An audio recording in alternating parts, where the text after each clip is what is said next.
Hello, everyone, and thank you all for joining today's stream. Traditional Sunday community chat. So let's have a chat. Let's have a chat, dear friends. Of course, I have prepared for your latest updates on some major topics, and I will go through that in a minute. But mainly, these Sunday live streams are community chats. So if you want to discuss any topic, by the way, with someone in Russia, in Moscow, that someone is me, then you're more than welcome to ask a question or leave some commentary that you want to, or commentary on some topic that you want to discuss, anything. Just if you want to support my work simultaneously, you can use, of course, PayPal for that, or Boosty to send a comment or the question, or super chat on Rumble. I'm streaming, of course, on both my channels. Or if you're not gonna do none of it, then just capital Q will do before the sentence, so that I will spot your question or the commentary easier in a chat. And so yes, usually this, not usually, last several months. I was designating these Sunday community chats as a sort of a fundraising tool. So if there is any donations during the stream, of course, that will be great. And in case you like my work during the past week, yeah, well, more than welcome to support this project. And so, okay, without any further delay, let's go through some news first, and then community chat, if it's okay.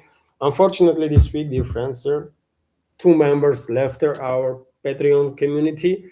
No new members there, which is which is feedback, of course, for this project, big time. But yeah, it is what it is. At least I managed. At least I managed uh, to publish a morning update exclusively for Patreon and Boosty from Monday to Friday, and some short clips from those videos I published on YouTube and Rumble also, and looks like community liked it this way, and I will continue next week also working in this with this schedule, when the first update from Monday to Friday is around 12 p.m. Moscow time on Patreon and Boosty. Then I'm dropping short video from that update on YouTube and Rumble at 3 p.m. first live stream, and then if there is lot of news, lots going on, then second live stream at 9 p.m. in the evening Moscow time, of course.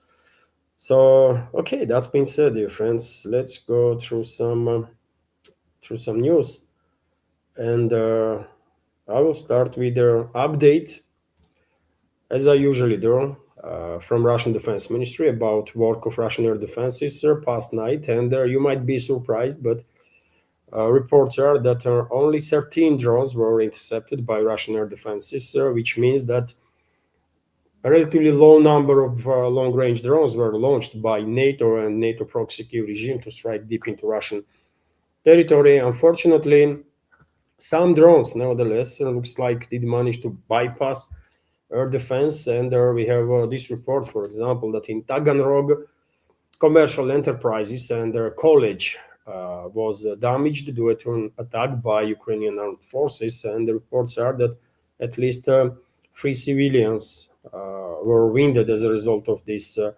attacks. So, unfortunately, still there was a casualties among civilians, despite relatively low number of these long-range drones that were launched by Russian enemies, that is NATO member states and their proxy Kiev regime. Also, let me give you a latest update on a situation that occurred in Kiev yesterday, when a gunman went on a killing spree and opened fire in the city on civilians. And unfortunately, six civilians were killed as a result of this insane action of this insane individual. Obviously, um, 15 civilians were wounded, And what is also interesting, I think, Kiev regime's police has opened a case against policemen, police officers that flee the scene of the shooting, and there are videos that are circulating on internet when there is two policemen that are standing there next to civilians, and when shooting started, these policemen just ran away, leaving civilians undefended. And then this gunman went and shot at least one of those civilians. That's what I saw on video. Overall, 6 civilians were killed, 15 wounded, and well, that's quite something. Police officers fleeing the scenery, leaving civilians unprotected. Well, they definitely deserve to be investigated. That's for sure. And initially, Kiev regime's propaganda, of course, tried to link this shooter to Russia, but later on they failed, because later on it has become known that that shooter was a member of Kiev regime's armed forces. So probably some PTSD stuff, some psychological issues or something with the individual, that something triggered in his brains. I don't know what's up, but he went to kill civilians, and he was eliminated eventually. Eventually, he was killed also in the shootout. So that's what is going on in Kiev. Also, you might find interesting, not surprising, but interesting, that head of Zelensky's office, a terrorist, Kirill Budanov, terrorist, is designated as a terrorist, by the way, here in Russian Federation, and I believe he's on the wanted list. And so, former head of Kiev regime's main intelligence directorate and current head of Zelensky's office stated that acknowledged basically problems that Kiev regime is facing when it comes to mobilization. This is topic that Kiev regime representatives don't really want to talk, especially because of the ways that they are conducting mobilization, and they are kidnapping, literally kidnapping people from streets, from shopping malls, from private enterprises, from homes even, right?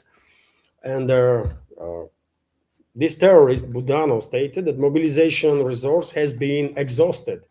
Problems recruiting people for a war that has been going on for many years are completely natural development, he says. According to him, fulfilling even the minimum mobilization plan is not easy. Budanov also described the situation as a very challenging, and well, it is a relatively new phenomenon when it comes to Kiev regime, when they are acknowledging that issue of manpower is becoming more and more critical for them. And while saying so, while acknowledging this, they are indirectly confirming my reading of the big picture, my prediction that maximum that Kiev regime can last is this year, maybe first half of the 2027, and that's about it. Regime gonna collapse, the Frontline is gonna collapse for sure, due to lack of manpower. And that's why I'm saying that globalists and globalist control regimes, globalist proxy in Kiev,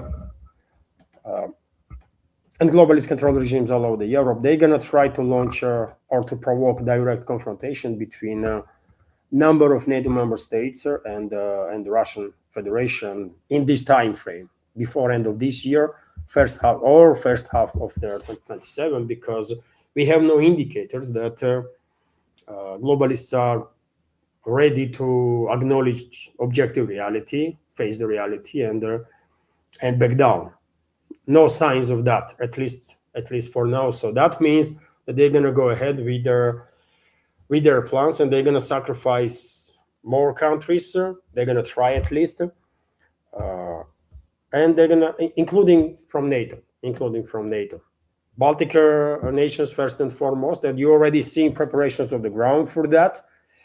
You think Lithuania, Latvia, Estonia leadership is randomly allowing formerly Kiev regime, in reality NATO, to use their territory and their airspace for attacks on the Russian Federation? Of course, this is not a random development. This is a part of a bigger plan to sacrifice these republics, and same goes for Finland, by the way, and Poland, right? So local elites there should think twice about their next move when it comes to hostile actions against Russia, because they are very close. They are very close to a point when Russia will begin retaliating on them. And I think Russian retaliation at this point is even inevitable. And I spoke about it in previous updates. Also, Zelensky allegedly was furious on US, which clearly indicates who the masters of Zelensky are. He don't really cares about Trump's administration.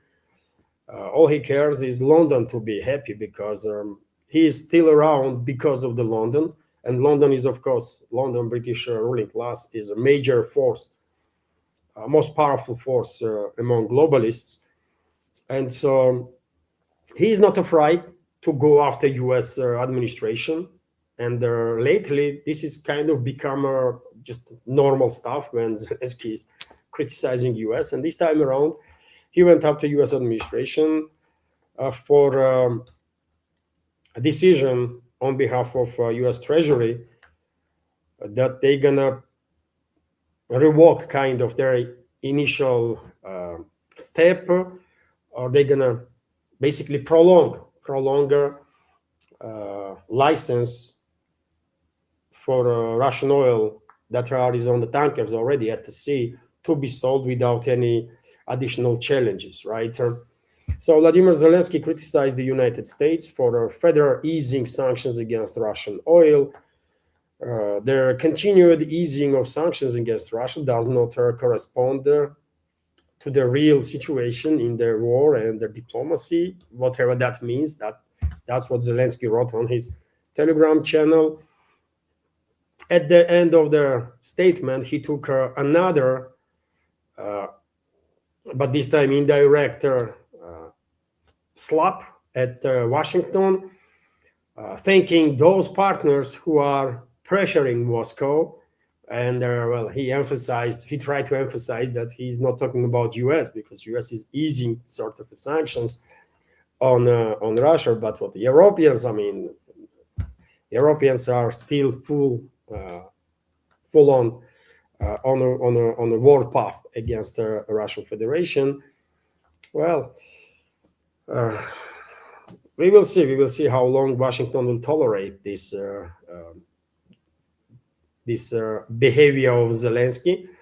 But nevertheless, it is true that the U.S. reversed its initial pledge not to renew Russian oil waiver. U.S. has renewed the sanctions exemption, allowing Russian crude and their petroleum products already loaded into tankers to be delivered and sold freely. U.S. Treasury Department has announced, and well, this is basically done for collective West more than for Russia, because Russia will sell this oil anyways. And I don't think Russian energy companies actually care who buys this oil. They know they're going to sell oil anyways, and U.S. Treasury is easing this sanction until April 17, by the way. Not even for a long time, but until April 17, to allow allies of U.S. basically, or members of their collective West to buy oil, and therefore a little bit ease pressure on the oil market on a global scale. Yet again, for Moscow, this does not mean nothing, because we will sell oil anyways, one way or another, right? So it's not really much of a ease in terms of sanctions pressure on the Russian Federation. This is a little bit of relief for a collective West. Vzгляд newspaper is also reporting that, and this is interesting, this is important.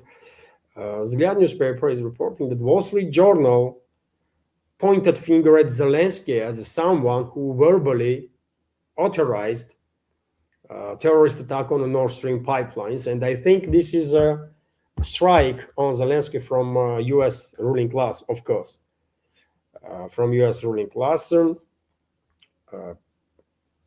Dear friends, I have said from the beginning that I don't believe in this nonsense that Kiev regime actually blew up Nord Stream pipelines. Some Ukrainian divers went there and did something. No, it's all BS, by the way. It's nonsense, right? It was a British intelligence and militaries, it was US intelligence militaries, Norwegian intelligence and militaries, and the Polish intelligence and militaries, in my personal opinion.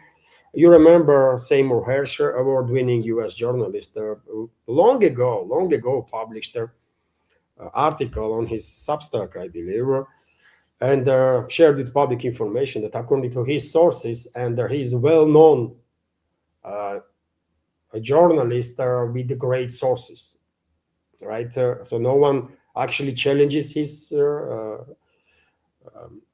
claims there. And he write that Biden's administration authorized this attack. Norway was actively participating. Seymour Hersh did not mention, I believe, neither UK neither Poland, but I think both these countries, Poland and UK, were involved in this terrorist attack. Of course, would not be impressed or surprised if we will find out sometime in the future that German BMD, German's intelligence, was also participating. Definitely would not be surprised. But what happened, in my opinion, is that once U.S. intelligence, U.S. British intelligence received this green light to go ahead with their terrorist attack on Nord Stream pipelines, they set up a scapegoat group in Ukraine, right? They probably tell their proxies, Zelensky and all the other rubbish there, to create a group that will work on destruction on the Nord Stream pipelines. Such a group was actually created, and that group was tracked by Western assets. Evidences of activity of this group was, of course, monitored and documented. And this was a setup from the beginning, so that once US, British, Norwegian, Polish intelligence and military will execute this terrorist attack on the Nord Stream pipelines, they will use their assets in Germany when investigation will begin to basically divert investigation towards this Ukrainian group that was from their very first second of its creation was designed, designated to be scapegoats, right? And that's exactly what is happening.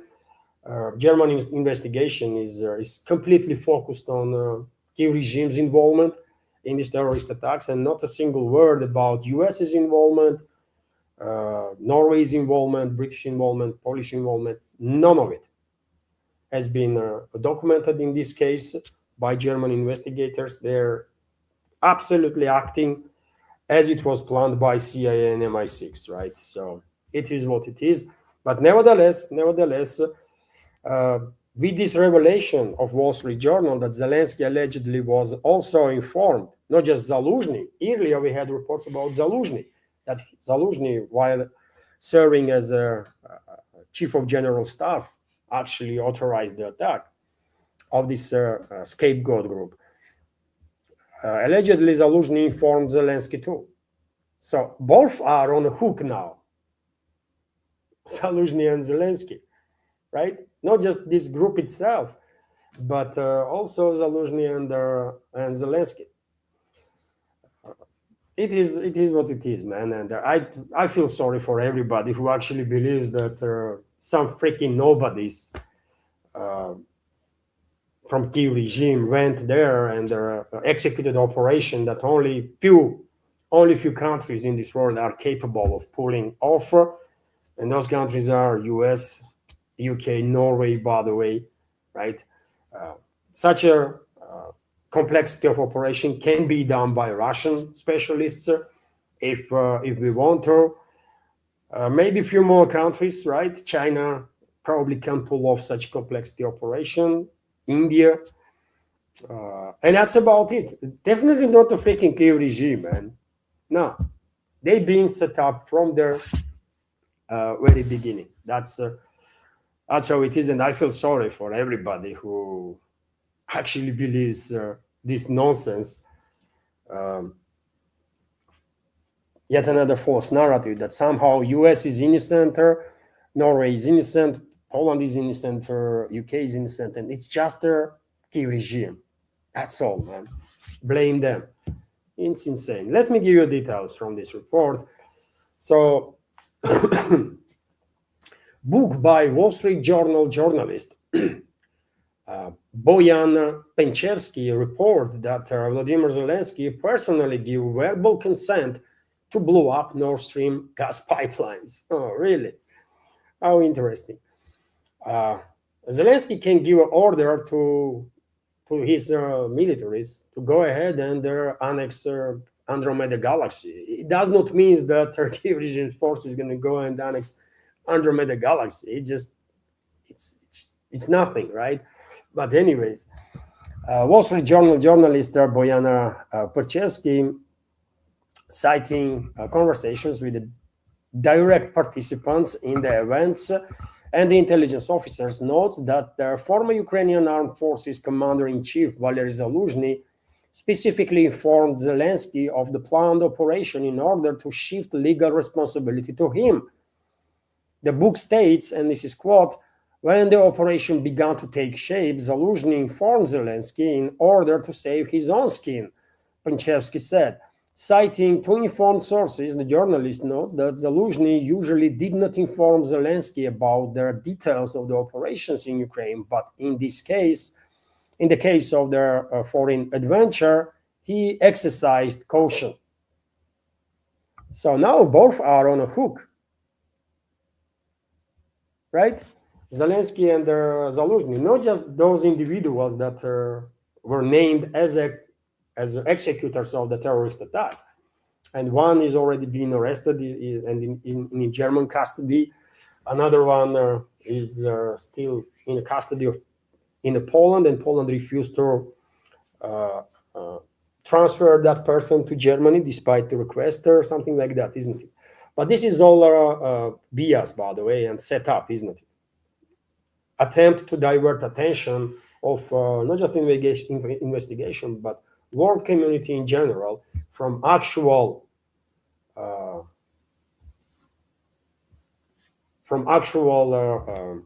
participants of this in this terrorist attack, which is US, once again, US, Norway, UK, and Poland. US and Norway for sure, according to Seymour Hersh, and I will add from my side that UK and Poland was also involved. That's all it is, and let's see where this where will US ruling class will push with this narrative when they are trying to blame Nord Stream on a key regime. Let's see. Maybe eventually they will use this case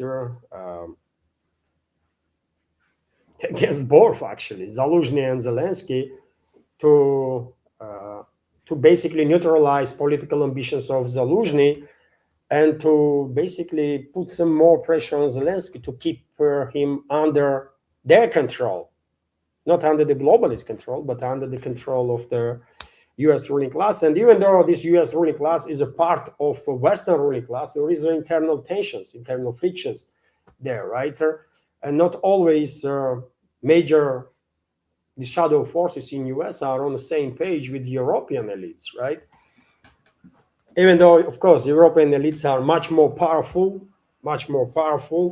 it might be counterintuitive, but I believe European elites, globalists, are much more powerful than these certain groups, influential groups in US, because globalists have significant assets in US, right? Democrats are globalists. Globalists have infiltrated the US deep state, US intelligence community big time. So therefore, one might argue that European elites are actually in charge of US and their Zionist allies. So Zionists are globalist allies, right? So they operate in many cases together. Either way, this is all a fucking bullshit, of course. In reality, Nord Stream pipelines were destroyed by US and number of other NATO member states. Kiev regime was probably ordered to create this group, uh, which will be tasked to destroy Nord Stream pipelines, and that group was set up from the beginning as a scapegoats. That's all really. Share your take, dear friends, what you think about it, and well, um, let's continue with some other news now. When it comes to Middle Eastern, when it comes to this Iran war that U.S. and Israel is waging, West is waging basically against Iran or Middle East, against the whole of humanity, I will argue. We have a update. This is sort of, I don't know, breaking news. Trump announced a new round of talks with Iran. These talks will take place tomorrow. Allegedly, my representatives are heading to Islamabad, Pakistan. They will be there tomorrow evening for the talks. So I guess tomorrow evening,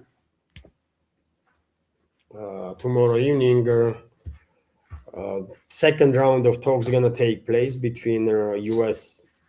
and Iran delegations. U.S. delegation will be led by J.D. Vance.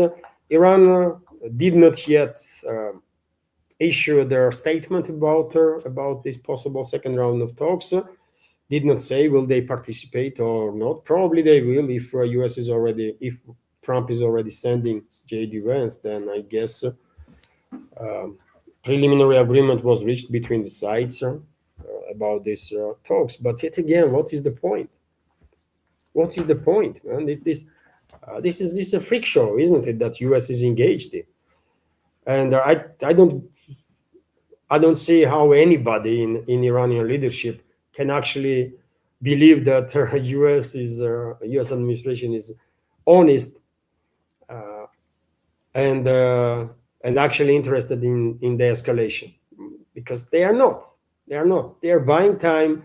Probably they will ask for prolongation of this so-called ceasefire, and there will be prolongation for another 2 weeks, let's say, maybe 4 weeks, because it all depends timing of this ceasefire, how long it will be prolonged. It depends on our preparations that Western world is engaged in. How long it will take for Europeans to get ready to join the war, how long it will take for US military assets to deal with whatever issues they are facing in terms of logistics and stuff, right? And there are a lot of issues there. How long it will take to reload, actually, to send more troops, more weapons, and not just for US contingent in the Middle East, but also for Israeli side, right? Because Israel without US is nothing, literally nothing. By the way, I mean, some people might think that Israel is, well capable or independently be regional military power. Not really, not really. They are heavily dependent on US, so Americans have to reload the Israeli side too. So I said from the beginning that probably it will take 2 to 4 weeks. This process of preparation for the next phase of war, and 2 weeks have almost passed, right? So this ceasefire will be prolonged for another two, and during that process, we might see war being reignited again by U.S. and Israeli side, or if Western collective West is not ready yet, if they are not ready yet, they will ask for further prolongation of this ceasefire. But either way, no one should believe that war is over, because it's not the case. I have explained many times before my reading of the big picture, and I think Western ruling class, globalists, neocons, and their Zionist allies, although Zionist allies are irrelevant, really. Their Zionist allies are not really that relevant. Globalists and neocons, I mean, they're not going to back down. Even if they are beginning to realize that they are not capable militarily without deploying nuclear weapons militarily. to achieve their goal in the Middle East, or in the Middle Eastern chapter of their strategy, which is to isolate this region from the global economy for as long as possible. So even if globalists and neocons understand that they're not going to be able to achieve this goal, there are no indicators that they are ready to face the reality and back down, because without succeeding in the Middle Eastern chapter, entire their strategy is falling apart. Strategy that mainly is focused on destruction of China and Russia, and on cementing domination of their Western elites over the world for decades, maybe centuries to come. Probably they are dreaming to cement their dominance over the world forever, and all of it is going to garbage all their plans if they are failing in the Middle Eastern chapter. That's how important this region is in their strategy, and they're not going to back down. Not yet, not yet. And we have clear indicators that this is the case. I mean, they are actively preparing Europeans to join this war. And that's going to be next phase. I mean, during the next phase, right? And Russia and China have issue in their hand, because we cannot allow, of course, Western ruling class to succeed in this Middle Eastern chapter. So therefore, probably before Europe will deploy its assets towards the Middle East, Russia will retaliate on a number of European NATO member states to force them to keep their assets in Europe. So that will, of course, ease significantly pressure on Iran, right?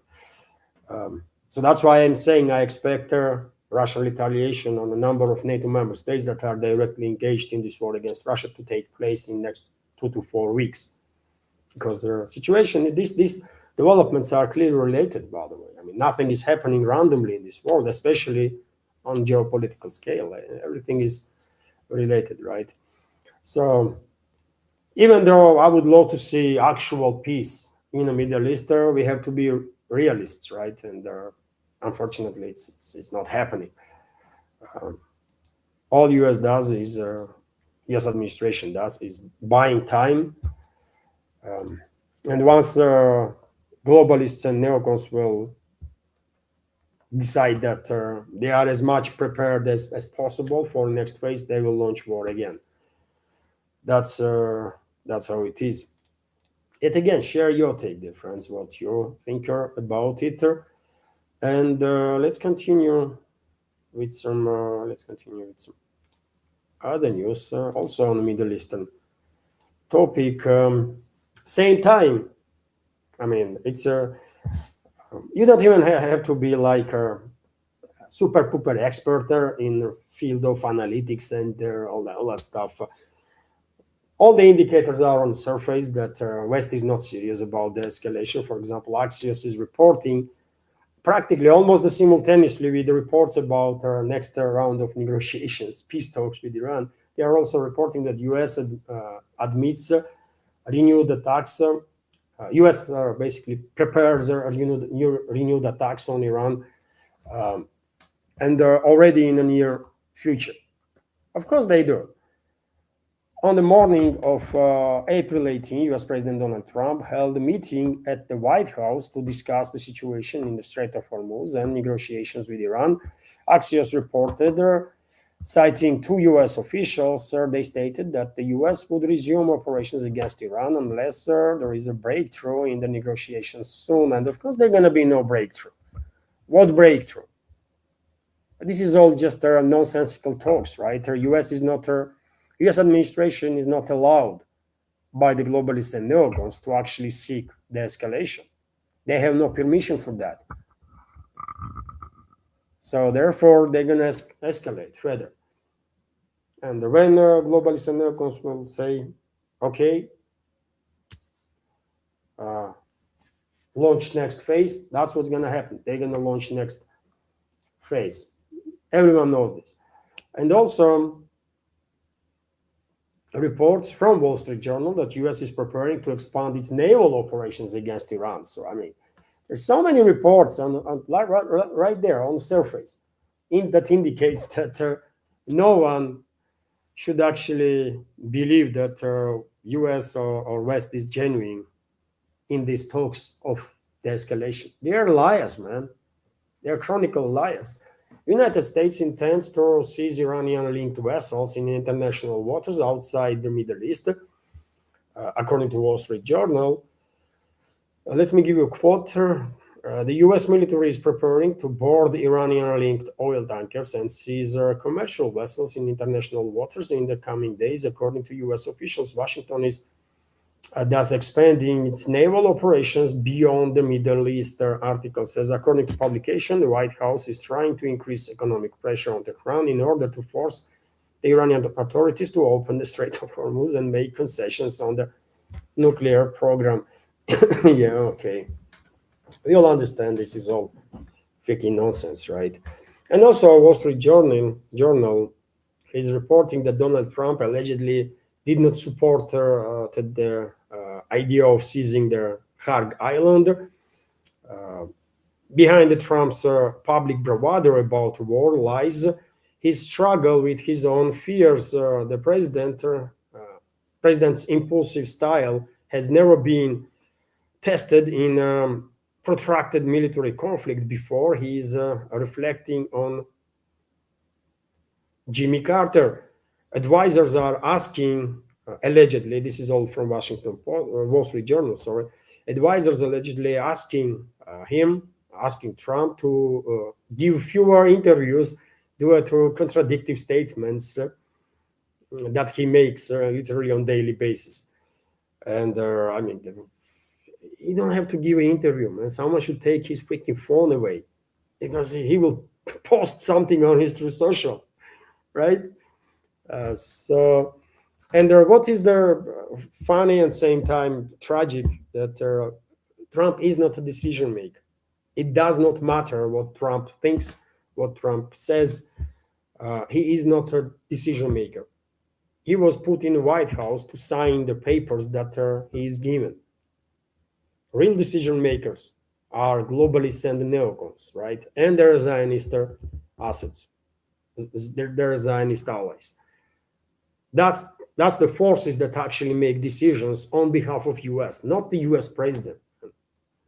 And we have so many factual evidences of that I don't know how anybody can actually believe that Trump or any other US president since the, let's say, JFK were actual decision makers. No, man, none of them. JFK tried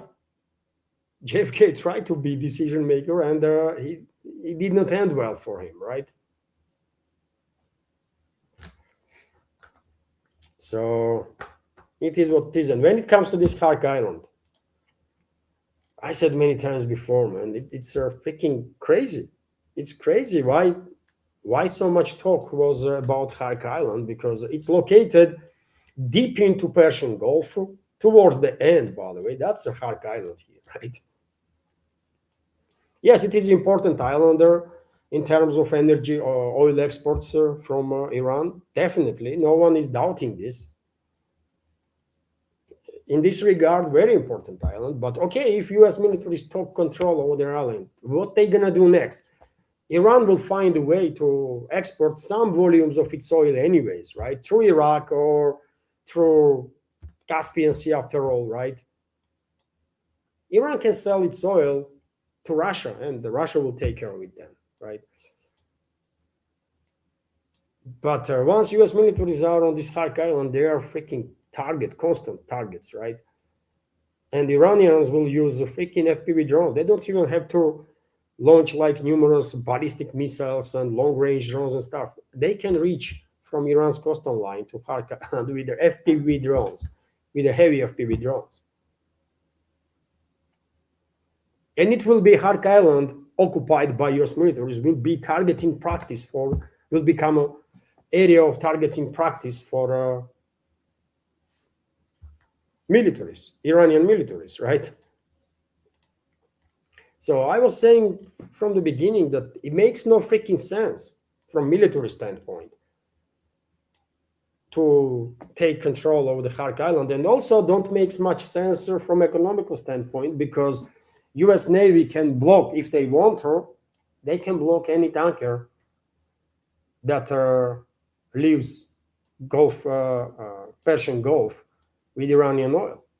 Theoretically speaking, they should be, US Navy at least should be capable of blocking Gulf of Oman. Maybe they are not, but should be. After all, still the US Navy is being considered to be the most powerful in the world. Maybe they are not, man. Maybe that's also massive exaggeration. Well, can be the case, but anyways, right? So, okay, US president allegedly is afraid of high losses if they will go for Hark Island. Okay, he is not afraid. He is not afraid to send ground troops in Iran to occupy, for example, certain parts of Iran and then go for a further invasion, which will be tremendously costly for US. And he's afraid about Hark Island. No, man, this is all BS. They talk about Hark Island so much so that now they have to come up with some explanations why there is no operation in that direction. That's all it is. And Wall Street Journal is a freaking propaganda outlet, right? They are just covering up all this Hark Island story that US troops gonna go there and occupy. Go and occupy, man. Who gives a damn? Naval is also reporting that Iranian armed forces have restored the military control over the Strait of Hormuz. This is because after initial decision of Tehran to ease movement of vessels through Strait, because US did not back down and did not revoke its blockade of Iran, Tehran decided, you know what? I mean, if you are acting like that, then yeah, we will reestablish military control over the Strait. Okay, and so what? And that's exactly what they did. They established military control. There was even an incident, by the way, Indian vessel, allegedly. I mean, I saw video even, or soundbite actually, when a captain of one of the Indian vessels were talking to Iranian militaries and saying that they got permission from Iranians earlier, and that's why they were moving towards the Hormuz Strait, and they were under fire now. And this captain of a vessel that was linked to India, allegedly, yet again, was asking Iranians to stop firing. They are moving back. They're not gonna continue. They will reverse now and go back deep into Persian Gulf, right? And eventually, situation was resolved.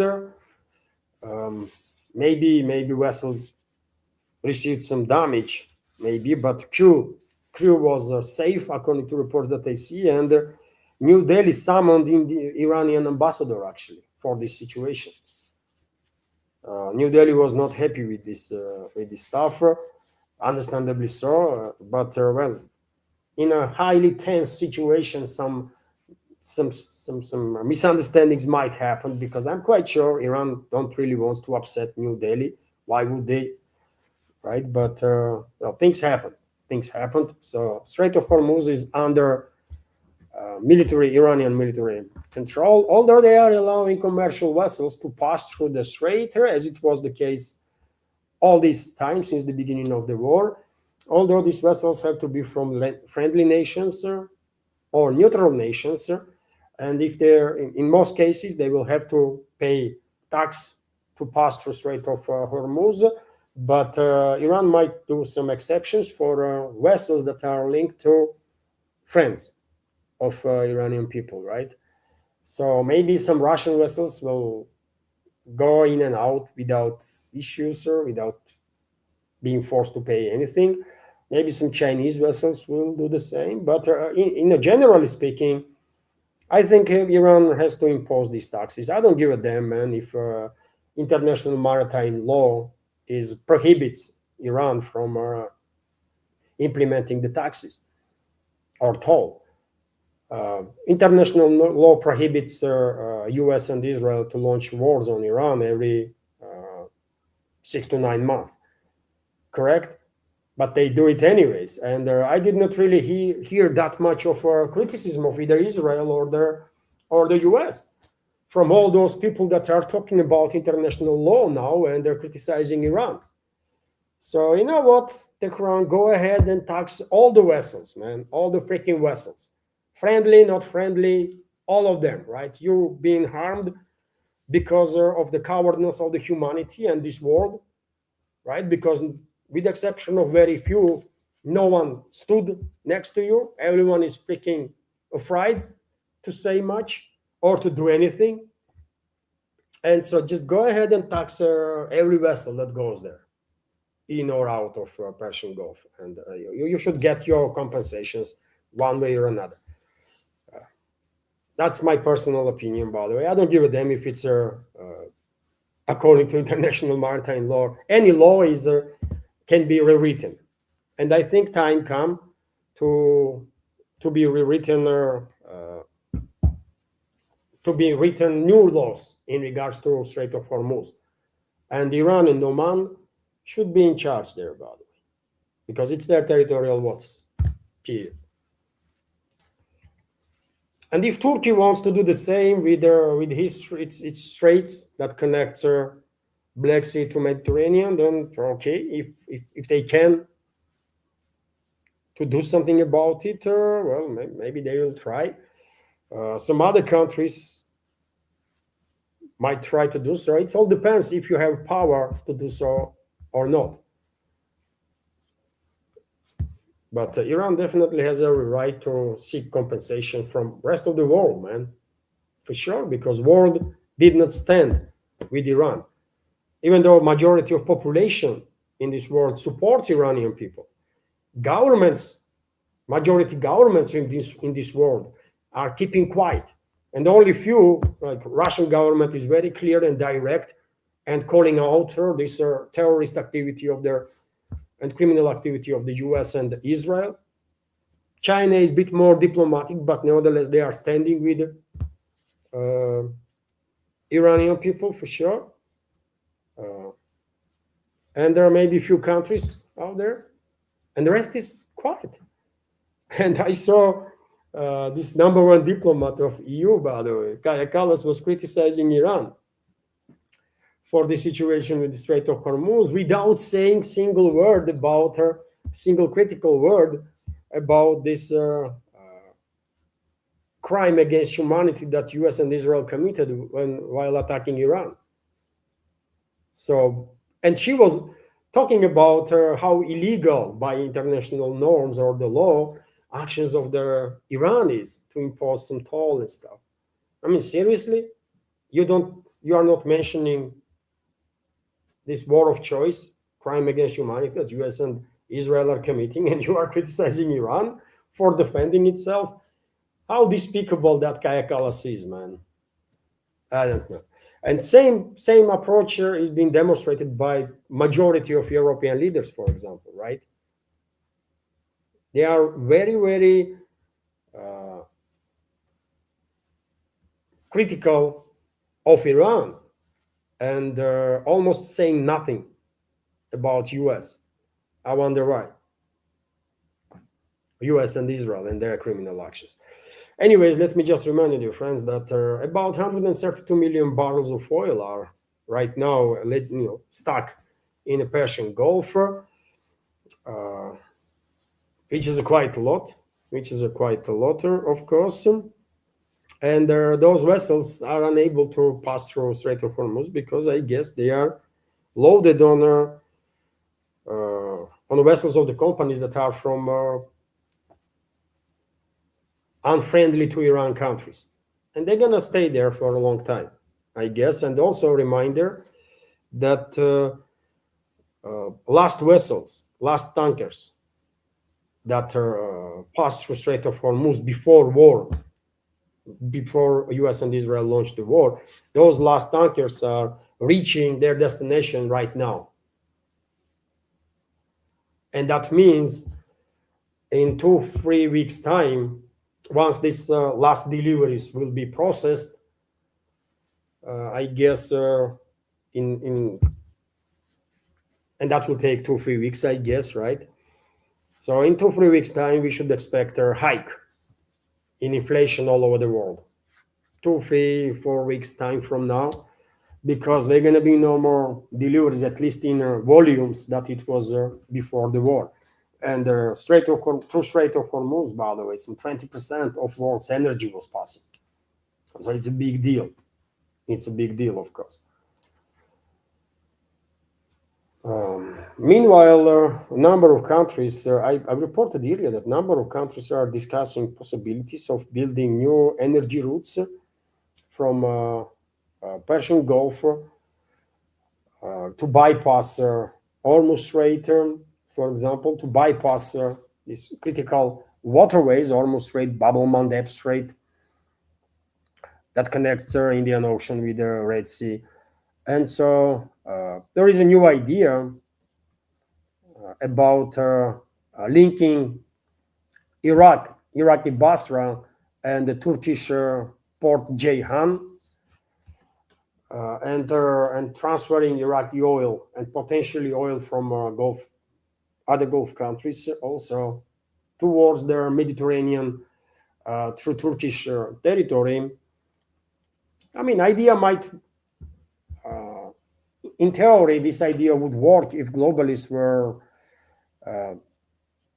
not so keen on cutting off Persian Gulf from the global economy. But because whole basis for this escalation in Middle East is to cut off their energy sources of the region from global economy. Of course, globalists and neocons, they're never gonna allow any alternative energy routes to be created. Not happening.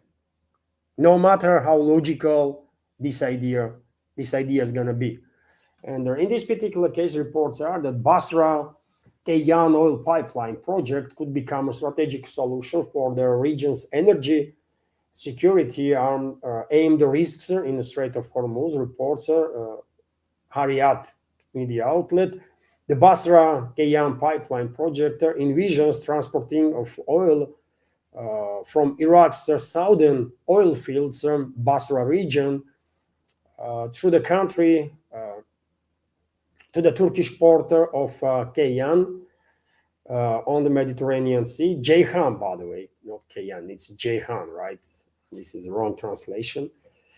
And Ceyhan is a major Turkish port on the Mediterranean, of course, especially in terms of energy. And it is seen as alternative to routes through the Strait of Hormuz, which are subject to geopolitical risks. I mean, good idea. I think a workable idea. Not just Iraq, but Turkey, but Iran ideally can use this route.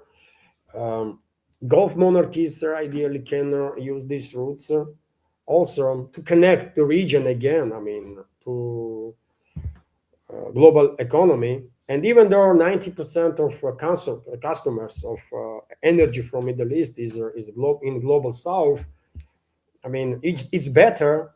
It will be better, of course, to have access to this oil, even if it's much more expensive, because from Turkey, just look at the map, from Turkey, vessels, tankers packed with oil, loaded with this oil from Middle East, have to go through entire freaking Mediterranean, then go around the African continent, and only then crossing entire Indian Ocean, reach global South. So that's quite a route, isn't it? That's quite a route. But any alternative is better than nothing. But yet again, because for globalists, Middle Eastern chapter of their strategies is extremely important. They're not going to allow any alternative energy projects to actually succeed. They will try as much as they can to isolate this region from the global economy for as many years as they can. That's their goal, man. They want to isolate this region, and unfortunately, partially they are succeeding in this, right? Not completely, but partially they are succeeding in isolating the region because only small fraction of energy and other goods being exported now from this region due to this war that globalists, Zionists, and neocons launched.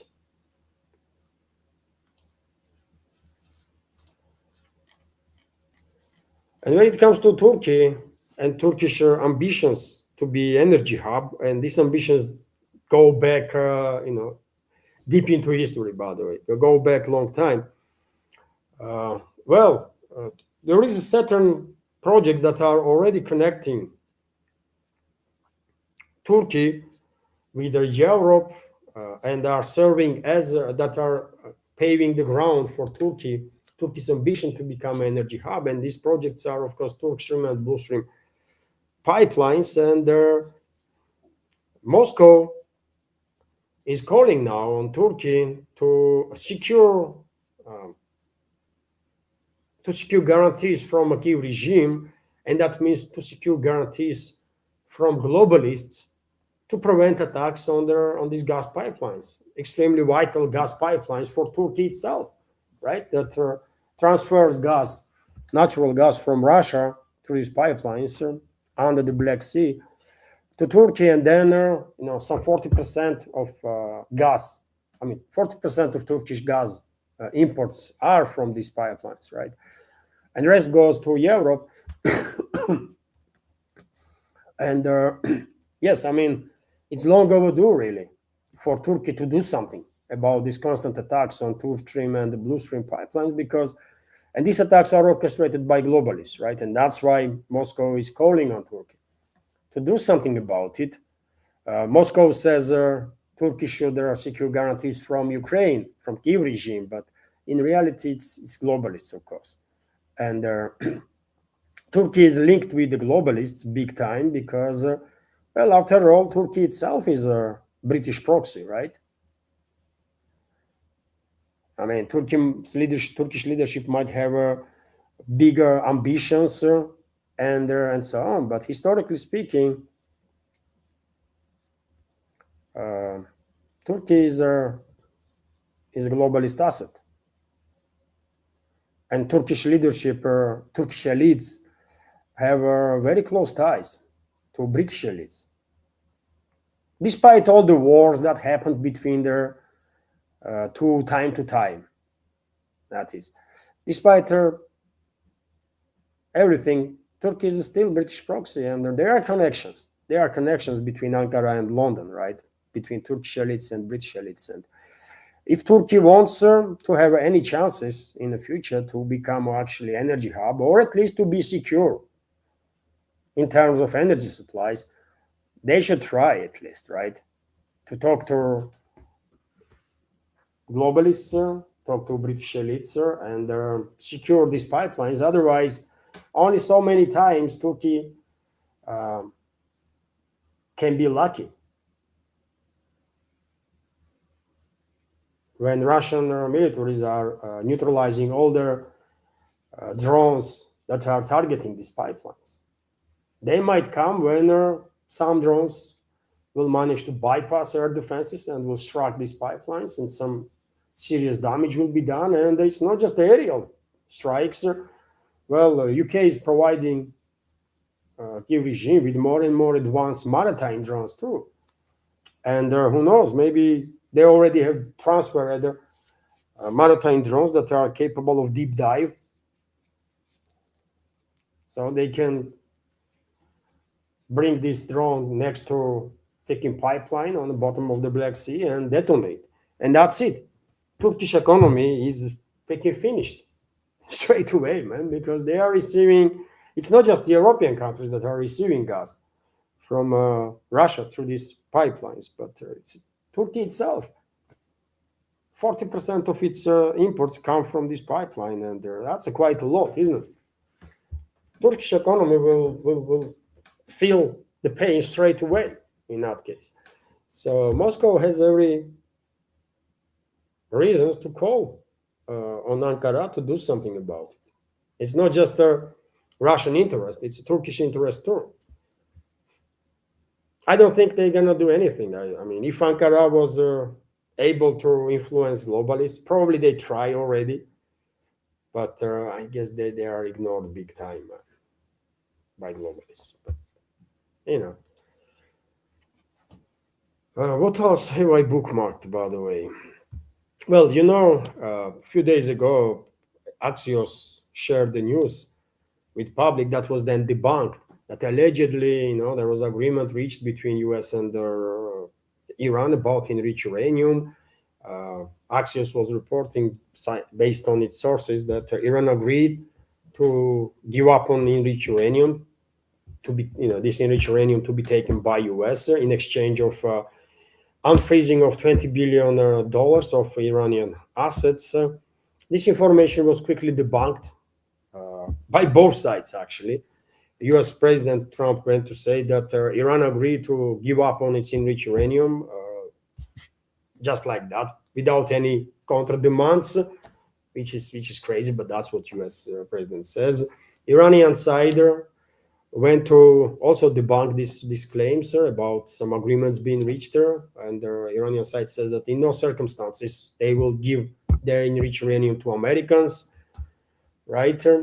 And but they are not saying that they are not willing to talk about the subject of removing enriched uranium, right? So look, Iran not planning to send enriched uranium to the U.S. Deputy Foreign Minister of Iran, for example,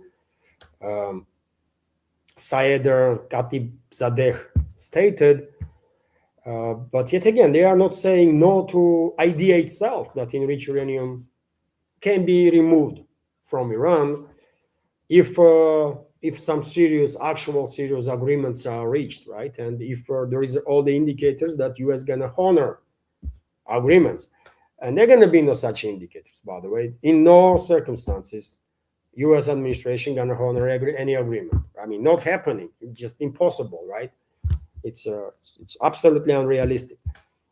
But just in case, Iranian side is leaving door open to the idea, and the Russian side that already offered to take this freaking enriched uranium many months ago, once again is reiterating that well, yes, Russia can take this uranium from Iran if this will help to de-escalate the situation. Russia stands ready to help remove Iran's enriched uranium stockpile. Alexei Likhachev, CEO of Russian state nuclear corporation Rosatom, has said nothing new there. Of course, I was sharing like for a long time now about this stand of Moscow that yes, we can help. I mean, if US did not block the idea of removing this enriched uranium from Iran to Russia, then there would be no enriched uranium in Iran now.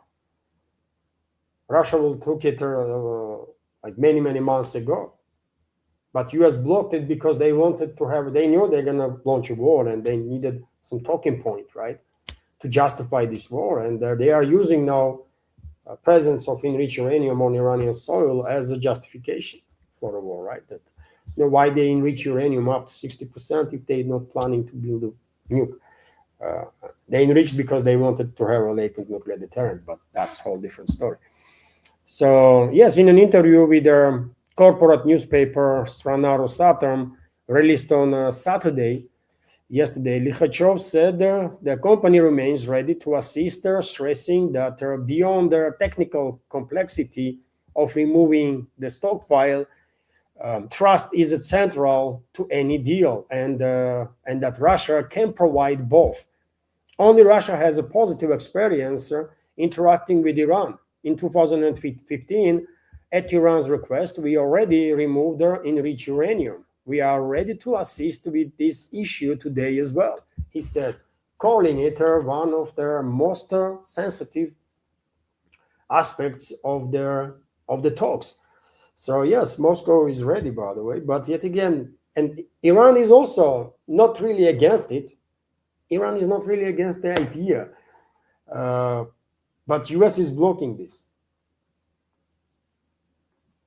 US is blocking this initiative. Maybe Moscow and Tehran should freaking ignore US and actually remove the enriched uranium.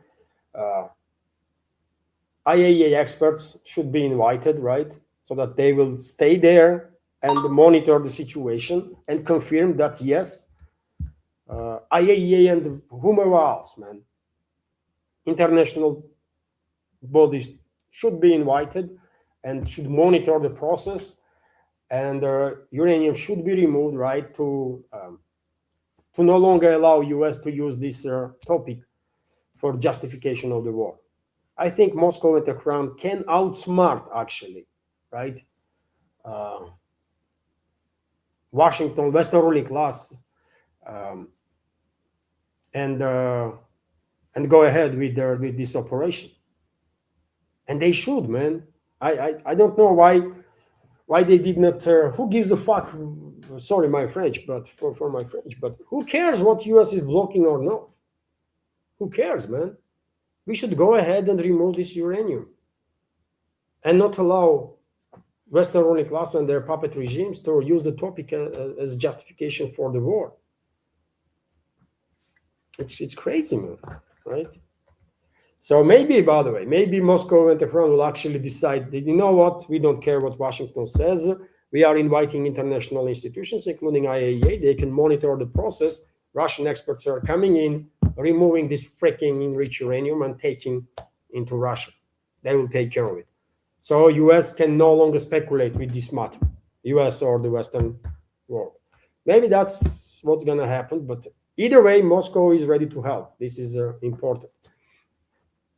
Also, dear friends, let's once again mention that globalists and neocons, they are preparing next phase of escalation, which will include European NATO member states also in this escalation, in this war against Iran. And day before yesterday, that was, isn't it? There was a summit orchestrated by France and UK about Hormuz Strait, and number of countries, leadership of those countries stated that they are willing to send their naval assets to formally to secure navigation into Strait of Hormuz. But in reality, we all know what that means. That means war. Either false flag operation gonna occur, and some of those vessels gonna get smoked, vessels from NATO, and Iran gonna be blamed, and then this country is gonna join the war like that. Or maybe Iran itself will say, you know what, bring it on, man.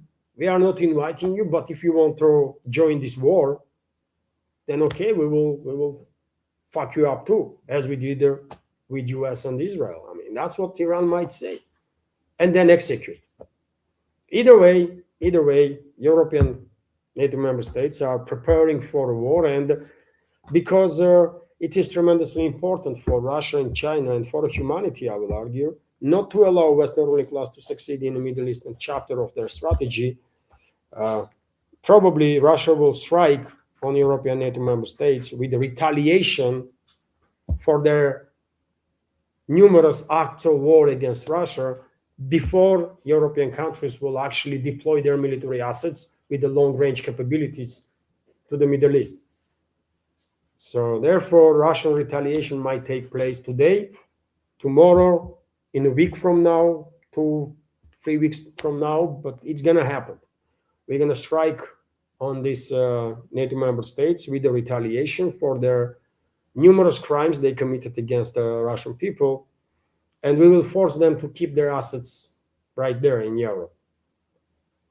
To ease pressure on Iran, by the way, we will take a hit on ourselves, right? Because once we will strike these European NATO member states, they're going to try to strike back, probably they will, and we will have to observe this retaliatory strike from their side, then we will retaliate again. Eventually they will back down, because that's how it's gonna be, man. Eventually they're gonna back down. Can you imagine, man, what's gonna happen to all over the Europe if Russia actually launch, let's say, 5 Oreshnik missiles? And in London, let's say, if in London main office of MI6 is obliterated, a couple of military bases, a couple of industrial facilities that are producing the weapons that are used against Russia. In France, if a couple of military bases, industrial complexes are obliterated, and French intelligence headquarters, same in Germany, same in Italy. Can you imagine the level of hysteria that will happen there? Many people probably will have a freaking heart attack, man, just learning about these Russian strikes. While no matter how hard they're gonna retaliate on us, we can take it, man.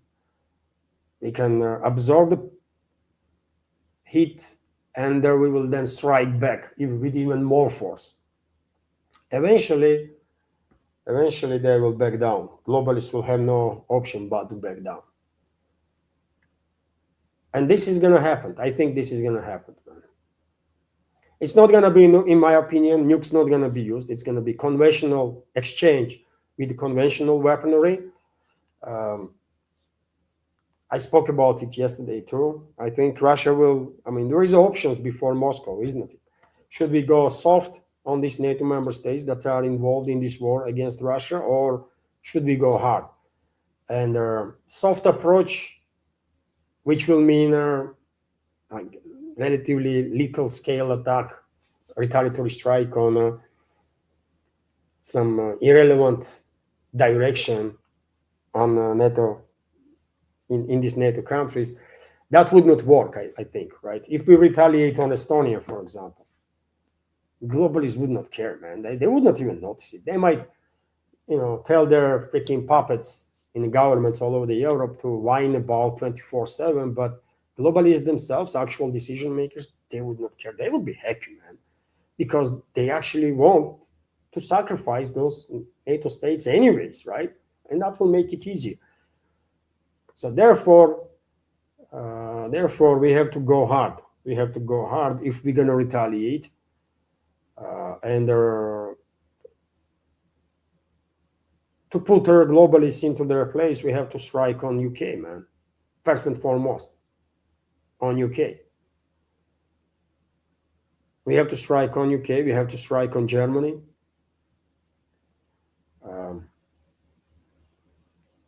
Finland, Estonia, Latvia, Lithuania. Couple of drones can be launched in those directions too. Couple of missiles, maybe, right? But we have to go hard on UK, man. Biggest strike has to be on UK, then Germany. On France gonna get some serious strikes. Italy, and rest should receive a couple of drones, couple of missiles. That will do. But hardest strike has to be on UK, on British intelligence assets, British military assets, British industrial complex that is involved in the production of drones and the rest of the freaking weapons that they are sending to QG. We have to punish UK for crimes they committed against Russian Federation. The punishment gonna be severe. And I think that is the calculation. If we want to influence globalists, all we have to do is make sure that if we are targeting industrial area, military industrial complex, we have to, like 30 minutes before, 1 hour before, let them know, let the authorities of UK know that this industrial area gonna get smashed, and evacuate people. We have to make sure that there is either non-collateral damage whatsoever, or as minimal as possible. There might be some collateral damage anyways, no matter how hard we try, but we have to do our best to make sure that civilians not gonna end up uh, in this situation, right? Civilians not gonna get harmed. That should be priority, absolute priority, of course. But when it comes to legit targets, they are legit targets, man. UK is guilty of death of tens of thousands of Russian citizens, and this is very serious, man. It cannot get any more serious than that. Germany is guilty of death of tens of thousands of Russian citizens. France is guilty of death of tens of thousands of Russian citizens. Italy is guilty of that. Many other countries, right? US is too, but we all understand that US is a bit different, because if we strike on US, that might quickly transform into freaking all-out nuclear war. So therefore, we have to take some specific steps to specific retaliatory steps in regards to US. But these Europeans, man, we have to, European elites, we have to teach them a lesson for sure. And we will. And by doing so, we will keep them busy. We will not allow them send their assets towards the Middle East, and we will distract globalists and neocons from their strategy. We will not let them succeed in the Middle Eastern chapter. Never. No matter the cost. We cannot afford. I mean, we literally cannot afford Western ruling class to succeed in the Middle East. So if we have to take a hit on ourselves, then that's what we have to do, because otherwise risk to Russia and the Russian people will be absolutely fatal. That's how dangerous this Middle Eastern chapter is if Western ruling class succeeds in that, in my personal opinion. Share your take, dear friends. Do you think Russia will actually retaliate on these NATO member states, or recent statements from defense ministry, former president, former defense minister will go down in history as just that, statements and yet another warnings, after which nothing happened? I think we're going to retaliate this time around. We actually going to retaliate. And also interesting that Houthis once again stated that they might shut down Bab el-Mandeb Strait if situation escalates. Their Houthis, or Ansar Allah movement, to be more precise, confirmed their readiness to close the Bab el-Mandeb Strait, which separates the Arabian Peninsula from the Africa, which separates basically, or which connects Red Sea to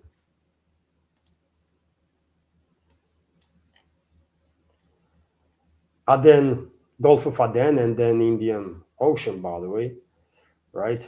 Arabian Sea, Indian Ocean. So that's the Bab el-Mandeb Strait, another key maritime route. And definitely Houthis are in a position to shut down that strait for sure. So this statement should be taken seriously, in my opinion. What else do we have here? Well, Wall Street Journal is actively engaged in all sorts of deception operations, by the way. I mean, Western propaganda is something else, right? Something extraordinary.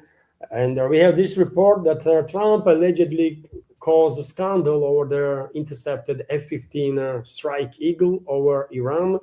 US President Donald Trump spent hours shouting at his aides, demanding immediate rescue operation for American pilots after the incident with the fighter jet in the Middle East. The Wall Street Journal report citing sources, and I think this is a absolutely BS story. Absolutely BS story. There was no freaking. I'm not sure F-15 was even intercepted, man. All that situation was a failed attempt, I think, of U.S. militaries to to remove enriched uranium from Natanz nuclear facility. That's what happened. They failed to even reach Natanz facility, right? They've been bogged down straight away once they land their forces. And they took casualties, and eventually they ran away, barely managed to run away, actually, while leaving behind their equipment for hundreds of millions of dollars, right? Destroyed, burned down, but nevertheless, it was a failed operation on behalf of U.S. Special Forces, U.S. Militaries, and this F-15 story is just a cover up. Where are the pilots, man? Have you seen any pilots? Strike Eagle, there is a pilot and weapons operator, right? Where are those guys? Why they are not being seen in the public? So I'm not sure F-15 was actually intercepted, man. Or even if it wasn't intercepted, this F-15 probably was involved in air support of this ground operation to recover, to take on this Natanz facility and then take out enriched uranium. And even if F-15 was shut down, it was not a main story. Main story was in this ground operation itself that failed. And as of now, I mean, I don't really see any indicator to believe that my understanding of the situation is wrong. It was a ground freaking operation, quite a big one. U.S. military failed. They lost a lot of equipment. God knows how many military personnel. Maybe they lost dozens of troops too. We just don't know, right? And with the F-15 story, they are just covering up everything. That's all it is, right? That's all it is. Israel, meanwhile, continues to commit crimes against humanity and war crimes in southern Lebanon, all over the place, by the way, all over the Middle East. In this particular case, report is about southern Lebanon, where despite the ceasefire, Israeli militaries, Israeli war criminals, basically, are destroying houses of the Lebanese people, which is a war crime, of course. They are destroying homes of the Lebanese people so that they would not be able to return. They force million people to leave the southern Lebanon, and now they are destroying as much houses of these people as they possibly can, which is crazy. Which is crazy. So Israeli forces are blowing up houses in Lebanese settlements located there in the border area. Source in Arab country told RIA Novosti, the enemy army is taking advantage of the 10-day ceasefire, and in violation of it, it's mining and then blowing up their homes of residents of the villages located along the southern border, the agency said. Yet another war crime, by the way, committed by Israel. That's what it is. And also, Colombian president is issuing warning to Trump that region might revolt. He said that region Latin America fought for independence against the Spanish rule at once, and what he say might happen this time around too. If U.S. continues its aggressive colonial policies in regards to Western Hemisphere, and maybe he has a point. I don't know. Maybe he has a point. I don't know how long societies in Latin America are gonna tolerate dominance or dictate from the Washington. Many people probably are freaking sick and tired of this whole situation. And same time, another leader in Latin America, leader that is not afraid to openly go after U.S. leadership, President of Brazil, Lula da Silva, called on U.S. To lift illegal blockade on Cuba. Whole world should join this call, and it's not just that. Whole world should just freaking ignore US. I don't understand why this world cannot just say, you know what, we don't care what you are saying, Washington. We're gonna do business with Cuba as usual, and we just don't care. And the US cannot go against the entire world, man. They just cannot. Why world is afraid to challenge US, man? Why everyone is freaking afraid, with a few exceptions? As long as world, majority of world, 80+% of humanity, afraid to challenge Western ruling class, they're gonna be treated like third-class citizens of the world. We should stand for each other, man. You know, why we don't have to call US for anything, because it makes no sense. There is no point to tell Trump anything. He is not a decision maker, right? It's a Western ruling class that we have to somehow put in their place. And we can do it. We have to get united and say, you know what? We just don't care no more, you know. We're gonna do business with Cuba, with anybody, in the ways we want. And to be able to do so, we need alternative financial and the banking system. And I was so hopeful that BRICS will deliver on that.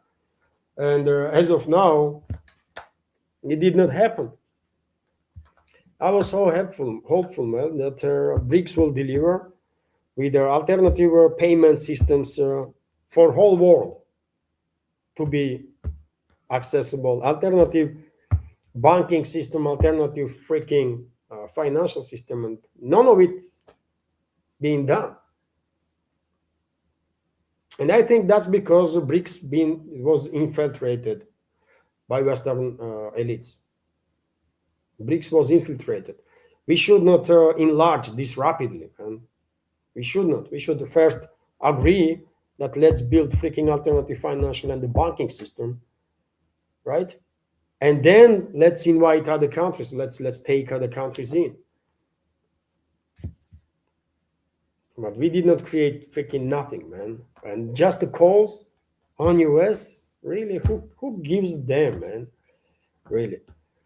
And I will end new segment, dear friends, on this news that you might find interesting. That among G20 countries, Russia's public debt for 2025 was lowest, which is not bad, actually, I guess. Russia's public debt by the end of 2025 will be the lowest among G20 countries, amounting to 18% of GDP. Approximately 16.5% of the debt is owned by the federal government, with the rest owned by regional authorities. Among the other G20 countries, Turkey ranked second with the public debt of 23.5% of GDP, while Saudi Arabia ranked third with the 31.7% debt compared to GDP. Japan has the highest public debt, comparable in size to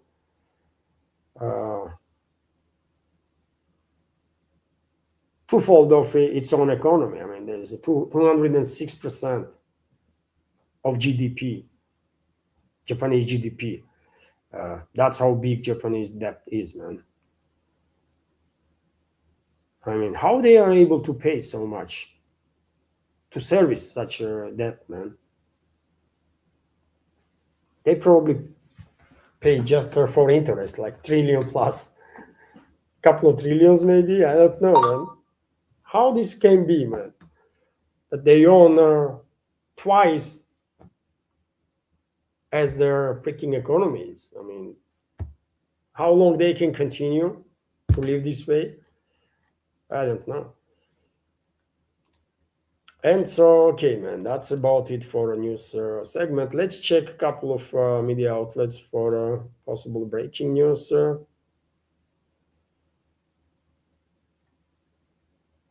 I already talked about this stuff about tomorrow's possible second round of talks in Islamabad between US Iran delegations. Belarus is ready for a major deal with the United States, Lukashenko said there. Yeah, okay. About major deal? What? Come on.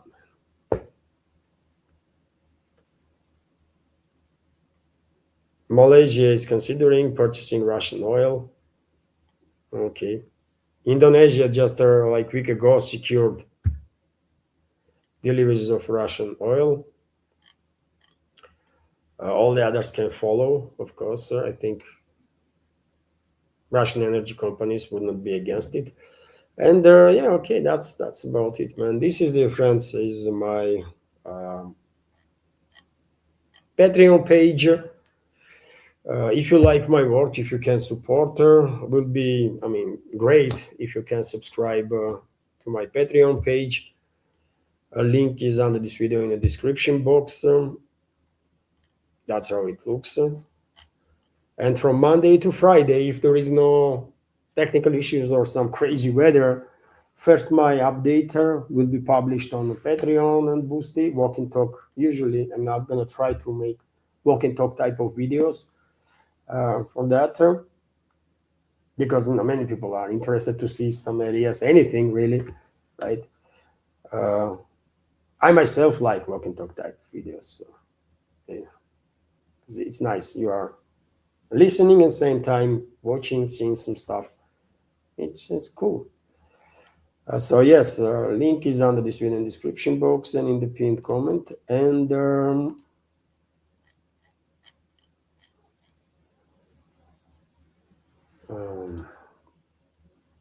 and you can see there also all the links to other supporter platforms, dear friends. That is PayPal, Boosty. I mean, there was a super chat, by the way. There was a two super chats during this news segment on Rumble. Let me highlight, dear friends, these two super chats, and let's have a little chat, isn't it? If there is interest of community, let's have a chat. If not, then that will be it.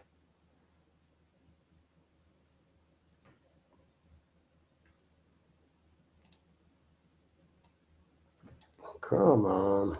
Sometimes this takes.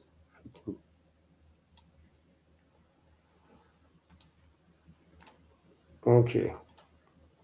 Let me highlight now these super chats, dear friends.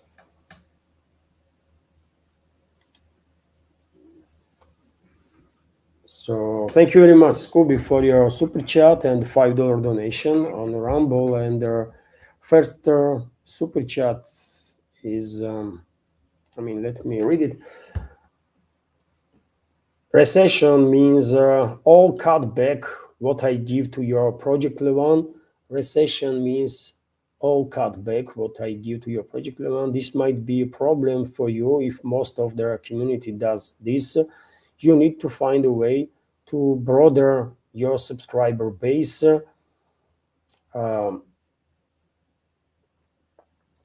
Well, how can I deal with their algorithm, Scooby? I understand what are you saying, that I need to reach wider audience. I know that.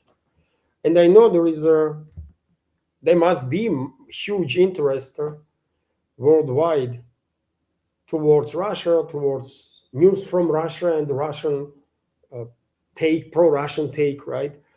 But how can I reach these people, man? On YouTube, my channel is shadow banned. Rumble is not really doing much better. And Rumble is smaller, of course, compared to YouTube. When it comes to other platforms, I tried to explain, Scooby, before that due to certain reasons, I cannot use those other platforms, right? Lately, I was thinking to become a little more active on Substack, but Substack is mainly for articles, right? Now, do I have time to write articles? I can do like daily analysis of their major topics, yes, but it takes from me probably another. If I'm gonna do I mean, relatively short, easy article, but good enough, right? That will take 2 3 hours at least, and I don't really have that 2 3 hours extra in a day. If I'm gonna do some serious article, like with actual serious work, I mean that will take a week, several days at least, right? Because you have to go through freaking massive volume of information, and uh, I mean it's a hard work, right? It takes a lot of time. But I was thinking about Substack to make it free, open, right? Because Substack's monetization is based on the platforms that I cannot use, like Sprite, Stripe, for example. I don't have Stripe account. Anna, my wife, don't have Stripe account. We can't use it. So I can make Substack open, public, right? But I don't really have time to write. So what should I do, man? You know, I understand I need to reach wider audience, but how? If members of community will share the word, if members of community will help me to reach wider audience, that's a different story. And maybe I should ask communities during my live streams to, I mean, more effectively to help me reaching wider audience.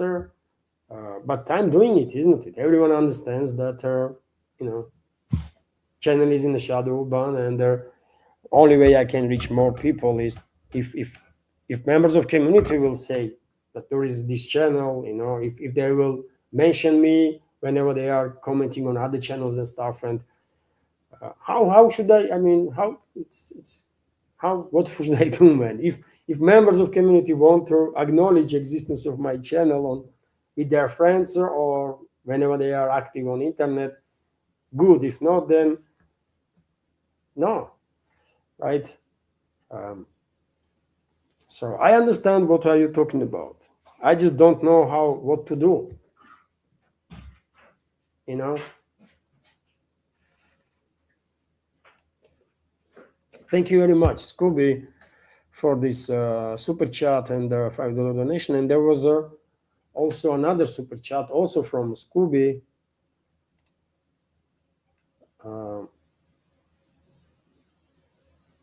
And let me read it too. Once again, thank you very much, Scooby, for your second super chat and another $5 donation.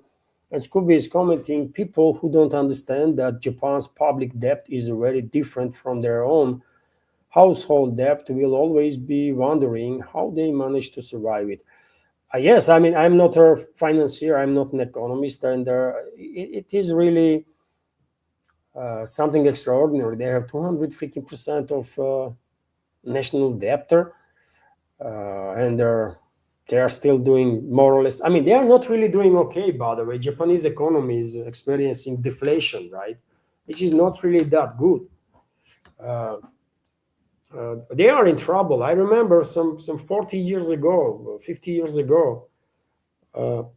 I don't remember. I was small then, but 4 or 5 decades ago, Japan was leading this world in many ways, right? Technologically. And then I don't know what happened. I don't know what happened, man. But Japan began losing its positions worldwide, and all the latest like breakthrough technologies, many of them were coming from the Western world, right? Something happened. I don't know what exactly, but something happened that stopped Japan from expansion, economical expansion. Many technologies that are just now being implemented worldwide are working already in Japan for last, I don't know, 10, 20 years, 30 years. But those Japanese companies, for whatever reason, did not went global. And I don't know why. I mean, mean, was that a intentional choice to kind of self-isolate, or Western world put Japan in sort of an invisible technological cage? I don't know what happened, but you know, and now maybe they still are doing okay, but Japan is facing many issues. I think economy is not really growing that much. They should be bigger. Uh, they also have this issue with the demographical issue that eventually gonna become a tremendous burden on economy itself. You know, but yet again, you are correct, Scooby. I mean, it's hard to me to understand how they can managing to keep up with this much debt, because I'm not financier. I just don't know how it works. I can like, and my knowledge in this field is very limited because yet again, I mean, you have to study in freaking university this stuff, right?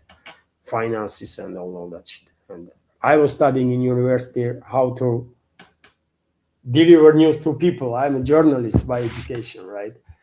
So my knowledge is definitely not enough. My knowledge in economical field. Thank you very much, Scooby, for your super chat um, and second donation. And also, Scooby is commenting. I mean, you said you can't use a phone to post a up scroll. You can do that. It would take a whole hour or so, and there you have something similar to X with a more receptive audience. Um, I'm gonna try, man. I'm gonna download that app. I'm gonna ask her Anna to help me because I'm bad, man, with the phone. I'm telling you, you know, uh, all my work is based on notebook, right? If I cannot do something through notebook, then I'm having issues. I'm in trouble. So I'm gonna ask Anna. I'm gonna try to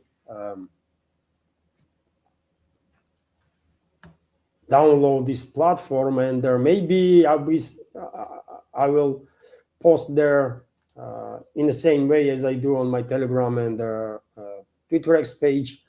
I mean, let's try. I don't know. Maybe it will work, you know. Maybe it will work. I'm posting on Twitter X and Telegram from notebook. I never posted there from the phone. Yes, I never. I do all of it from the notebook. I can share on the phone.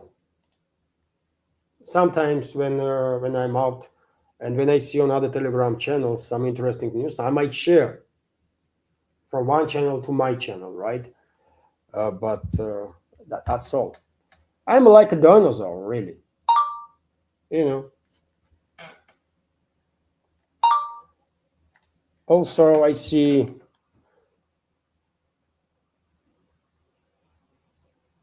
Viper is commenting, do one show a day. Tell us about your Russian history.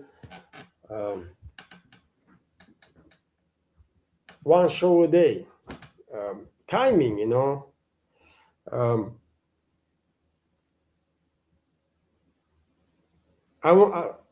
In order this project to survive, support from Patreon is vital, right? And when people are supporting you on the Patreon, you feel obligated to have some exclusive content there, even if no one is asking for it, right? Because people are subscribing to Patreon just to support you, maintain your project, and most people are watching my stuff on YouTube and Rumble. So I understand that people are subscribing to Patreon just to support, without demanding some extra there. But I feel obligated, right, to have some extra, and that's why I have 500 videos already. I mean, 495 to be more precise, on Patreon. That's why, right? I feel obligated to publish something exclusive for the community there as my thing, right? To thank all of them for the support. Same boosty, right? And so I cannot stop publishing their videos there on the Patreon. I just cannot do it. I feel obligated to do some extra content there.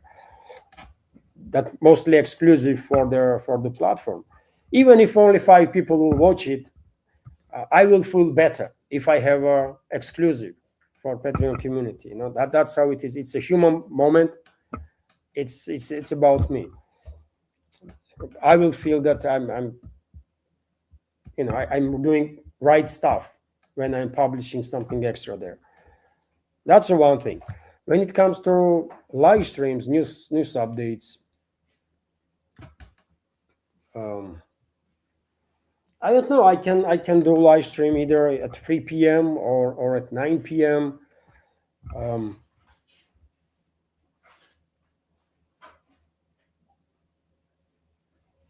And yet again, I mean, if nothing is happening, Viper, if I've done 3 p.m. live stream, I share all the latest updates that Russian media is reporting, for example.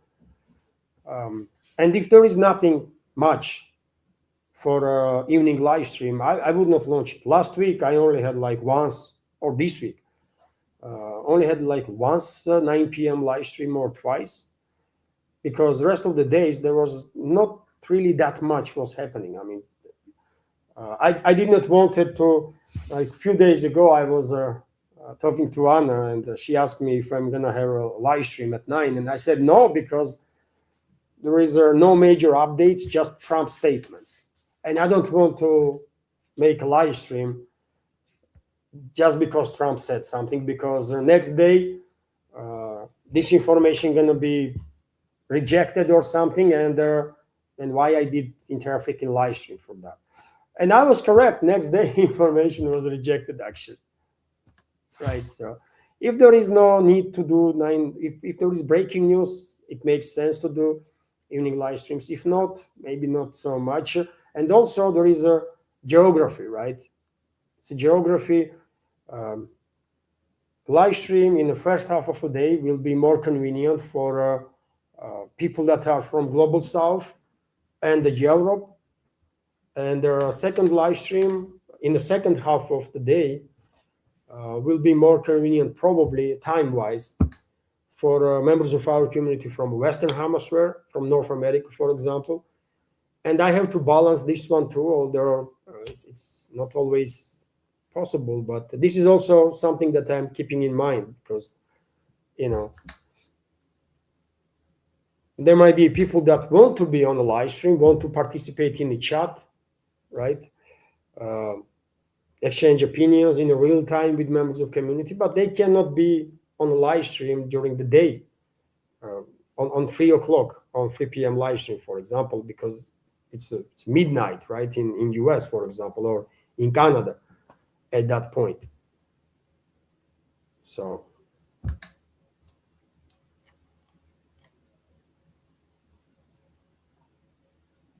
Nidish Kumar is commenting, Levant, Japan is destroyed with the Plaza Accords. Japan also earns a lot by giving low-interest loans to different countries to generate revenue, as they don't have market to expand internally. Thank you for explaining, Nidish.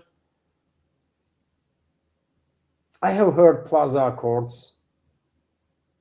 I have heard there, I believe it's US did it to Japan, isn't it? Am I correct?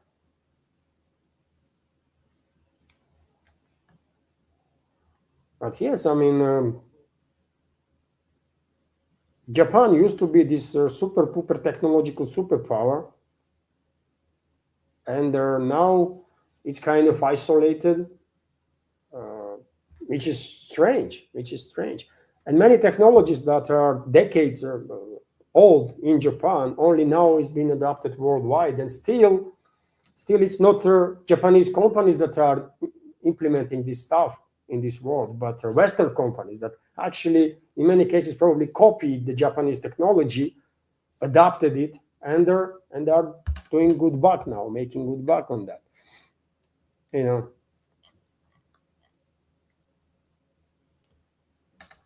Also, Nidish is commenting, yes, USA did it to increase their currency value drastically, which destroyed their export overnight. Oh, you see? Thank you very much, Nidish, for sharing. Thank you. Um, I remember, I mean, I something relevant is this accord. Maybe sometime in the past I have read something about it or some.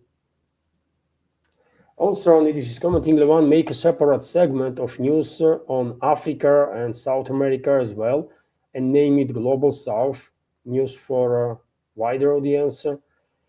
Um, when should I make it? Indeed. So, look, dear friends. Currently, I mean, if I'm gonna continue with the current schedule, and I have to leave house at 9 p.m. in the morning, ideally 8, ideally at 8 p.m. to go in a city, record the first update for Patreon and Boosty community, and that takes at least 3 hours. So if I leave house at 8, let's say, or 9, okay, let's say 9. I leave house at 9. Uh, Before I go somewhere, record the video, come back, it's already 12. Uh, then I need about hour to publish this video on Patreon, right? I'm also publishing these videos that are exclusive for Patreon on YouTube and Rumble, but its videos are unlisted, so it's not visible. It's there, but you can't see it, right? And I'm dropping links of those videos from YouTube and Rumble in the comment section on the Patreon and Boost. So if members prefer to watch video on YouTube, they can just click it. It's opens, right? But if you don't have that link, you just can't see it. It's unlisted. So okay, I did it, right? For about for 1 p.m. video is published on Patreon and Boosty. Sometimes there is some technical issues. I cannot upload video on Patreon, so I'm using this link from YouTube, for example. I'm dropping link of YouTube. Either way, members can watch either there on the platform or on YouTube and Rumble. Then I'm trying to make short clip from this original video, right? To cut the video, to do some little montage, then to upload this video on YouTube and Rumble as a little bit of advertising too for my Patreon channel, because in the end I'm adding short clip that for full show subscribe to my Patreon or Boosty. So if there is a new member watching, will understand that this is just a part of a bigger video. Rest of the video is there on Patreon. So they will have choice. If they can and want to subscribe, they will probably. So it takes another hour maybe, right, to do some montage, upload all that stuff, and then at 3 p.m. I have a live stream. So I have to make program for that too, right? I have to prepare, and at 3 p.m. I have to launch live stream. So there is no, you don't stop. You're constantly trying fast, as fast as you can, right? Because the time is short. Live streams last for 1 hour, 30 minutes, sometimes 2 hours, right? So once it's finished, it's about 5 p.m. in the evening. I might take 30 minutes off from the news, right? Take coffee, or I don't know, eat some sandwich, little break. Then I have to begin straight away preparing evening's update. If I see that there is a interesting news, interesting reports that can be basis for their second live stream, I have to prepare that. And even if I don't have a second live stream, I cannot know it, isn't it? I have to prepare a second live stream anyways. I have to constantly monitor the media outlets. I have to bookmark the news, right? In case if there is a breaking news, then I'm gonna have a second update. But if there is no breaking news, then I might don't have a second update this evening, but I have bookmarked already interesting news for tomorrow's update, right? So that's how it goes, man. It's like when I wake up, uh, like 6:30, for example, right? And before I go sleep at 2 a.m. or 3 a.m. or whatever, I'm constantly listening the news, reading news, watching news. It's crazy, right? That's what is happening, and I never have enough time, really. But idea, I have an idea. I have asked my, members of community. My older daughter is on the journalism faculty, second grade on the journalism faculty, and I asked her if she can find the time to do talk shows together, right? Like Duran does, by the way. And unfortunately, she has no time. I mean, university is a priority, obviously. Education is a priority. And unfortunately, we were unable to come up with a project to do talk shows together, right? But I think that would be interesting. That would be interesting because that type of talk show allows you to be focused on one particular subject, maybe two, right? On the subjects that public is interested right now and public is focused on. So that might help ideally, or theoretically, that kind of project could help her. I asked her if she knows, because she's on the journalism faculty, of course, she's talking to journalists and active journalists, by the way, that are operating right now in Russian media. She's talking to students in university. Maybe there is someone who older on fourth grade, for example, that has some media project, and maybe we can once a week do some project. And she says, no, everyone has channels. Almost everyone has channels, but channels about life, about this, that, not on news and politics. Unfortunately, in young generation, this is not interested, right? And when it comes to lectures, teachers, they all are, extremely busy. And if my channel was big, if my channel was bigger, maybe they would consider to do combined project, but with small channel, probably they would not be interested. So, but I'm thinking about it, right? If there is anybody in the community that wants to try, by the way, to do talk show together, I cannot pay there.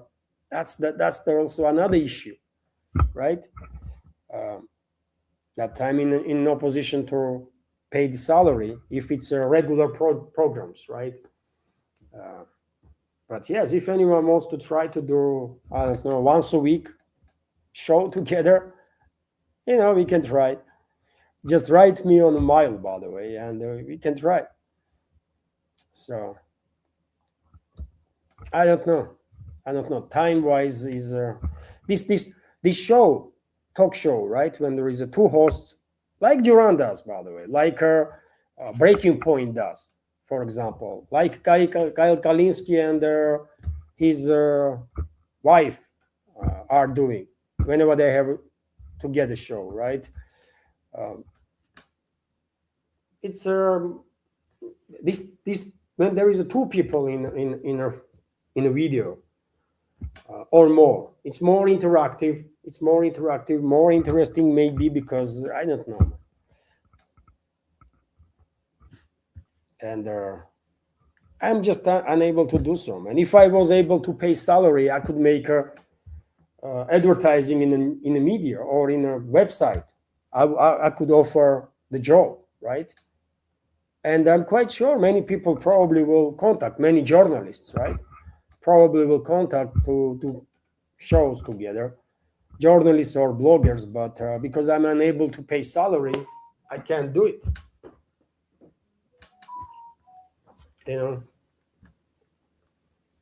And you have to pay at least, I don't know, man, $1,500, isn't it? if it's a real work, if it's a real uh, stuff.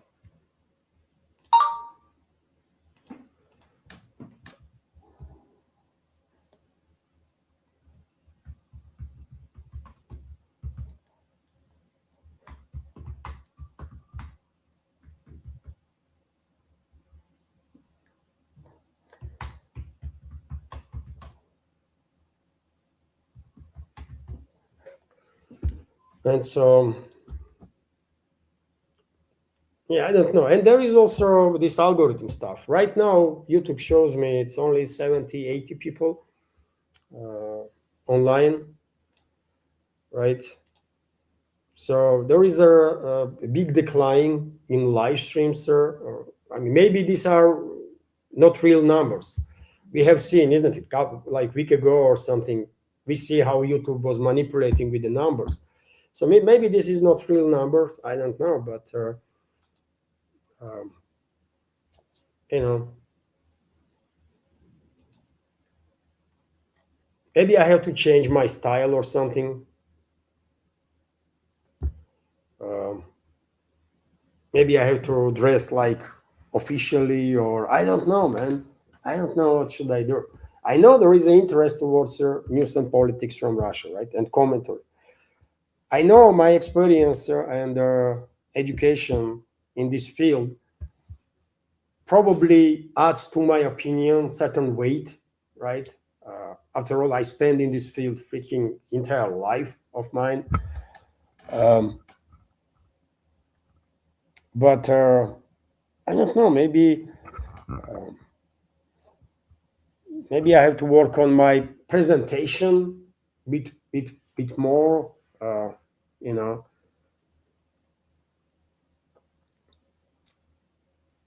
I don't know.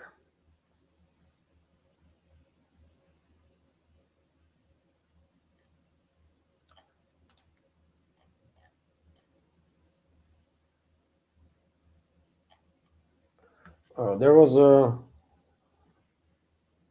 super chat on Rumble, dear friends. Let me highlight the super chat.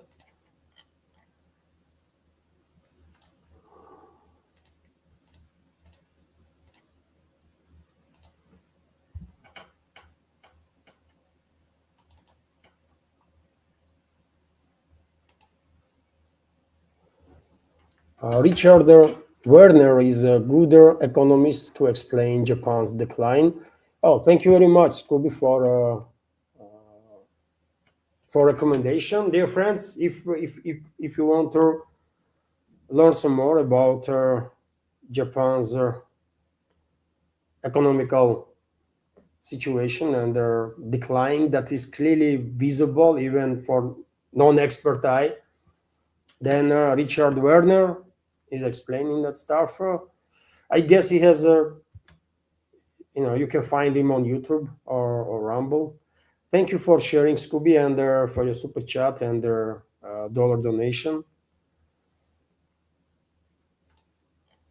And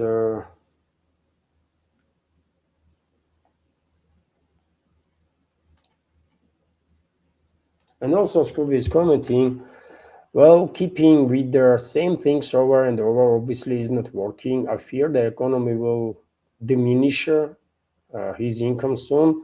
You mean my income, right? Well, I mean, it's if I was a big channel and if I had staff, big staff, then that would be issue. But I mean, on Boosty, there is only 14 subscribers right now. It never reached 20 on Boosty, unfortunately. On Patreon, I can check. Just give me a sec. On Patreon, 137 subscribers. In terms of income, it's $1,050.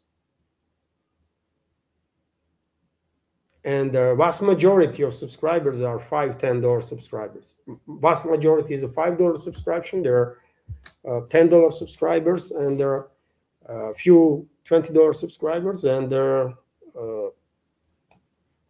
two $50 subscribers, I believe. Last time I checked, you can check on the platform stats, and last time I checked about I don't know 2 months ago, that was the stats, and since then numbers did not really change much, right?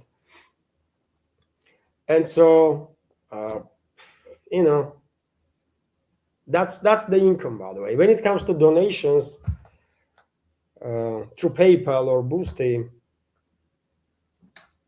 whenever there is donation, I'm highlighting on during the live streams. So there is very few highlights, and that means there is very few donations, right? So it cannot go any worse than it is already, right? And when it comes to Rumble, there is you and Viper that are supporting mainly. There are some other members of community that every other week are supporting through super chat, for example. But mainly it's you and Viper that are supporting with the super chat and their gifts of premium subscription on Rumble, right? And so that's all it is. So but again, if project was bigger and if income was like I don't know big number, and I was dependent on this income to pay salaries to the members of community, of course that will be additional stress, right? That now some people gonna leave Patreon, and they're gonna be even less donations on PayPal or stuff, and that will give me a headache. But I don't have to pay salaries, right? And if right tomorrow everything shuts down, right, I just can go for a full-time job, and probably I'll make more than I'm making from this project. So therefore, I'm here because I just, first of all, we have a say, some CBG reactor. I'm my own boss, kind of, right? That's a good thing. Maybe if I work 12-hour day somewhere, in financial terms, I will make a little bit more. Probably I will, right? But I would not be my own boss. And now, while working on this project, I am, right? So that's a level of freedom that is appreciated by everybody, right? If you are in that place. And secondly, during my life, I worked in different fields. There was a times, right, when I was taking a pause from journalism. I was trying in some other fields, and no matter how good their work or pay was, I was never feeling comfortable there. While when I'm working in this field, news and political commentary, maybe because I grew up in this field, I just feel good, right? It's tiring. Can you imagine? You wake up and before you go sleep, you are constantly reading some faking news. And if news was a good one about some positive stuff, okay. But unfortunately, more often than not, it's about some negativity that is happening in the world. So towards there, once day goes by, you are kind of like zombie. You are tired, and this negative news impacts you, right? But nevertheless, this is my field, and I'm just happy to be here in this field. So, I think this project, if this project is gonna go down, then probably not because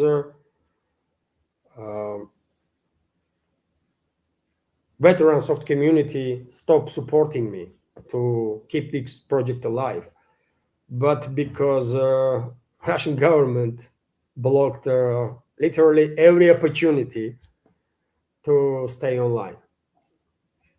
I think they are members of our community who supports me, by the way. They just support me, right? They like what I do, and that's why they are supporting me. And probably they will continue as long as I have a project. So therefore, if one day I'm not gonna be able to publish updates, then probably because Russian government blocked literally all VPNs, all connection with the internet. It's just technically no longer possible to do programs. Theoretically, this might happen. I don't believe it will become this bad, but theoretically, this is possible.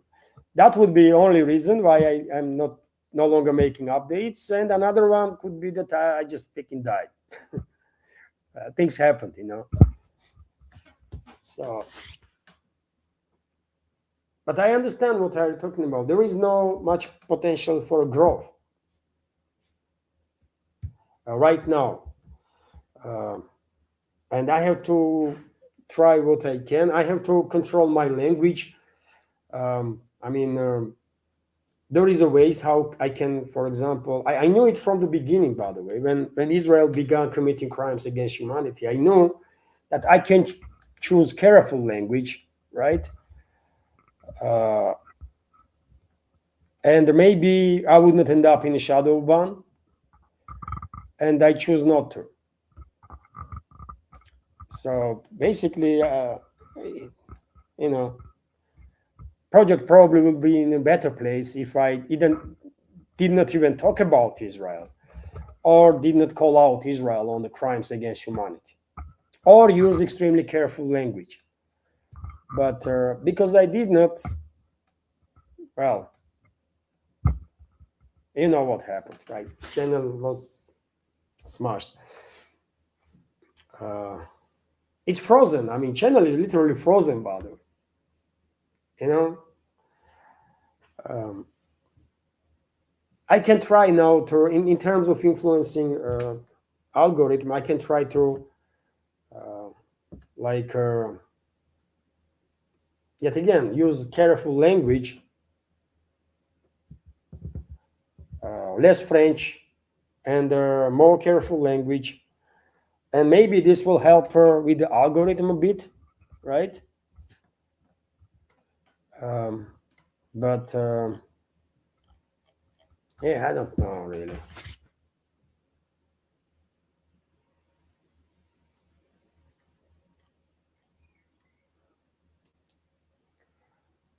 I definitely have to use a more. I have to be more polite in my language. That's for sure. I think I have to use less French. I don't give a damn about Israel. I'm gonna call out this fascist entity always, right? And I'm gonna repeat her as many times as necessary. That only way we as a humanity can have a sustainable peace in the Middle East is if this Nazi fascist entity Israel is demilitarized and denazified, right? This is just true, by the way. I mean, I'm not gonna ignore this truth. This is true. Only way we can have a peace there is if Israel is denazified and demilitarized, right?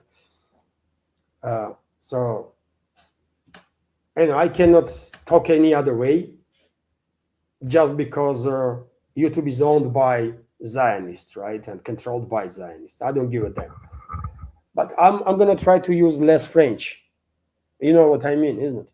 I mean, I want to try. I'm gonna try to be less emotional, use less French. Maybe that will be good. Maybe that will help a little bit. I don't know. And thank you, dear friends, for kind words. I'm reading chat there, and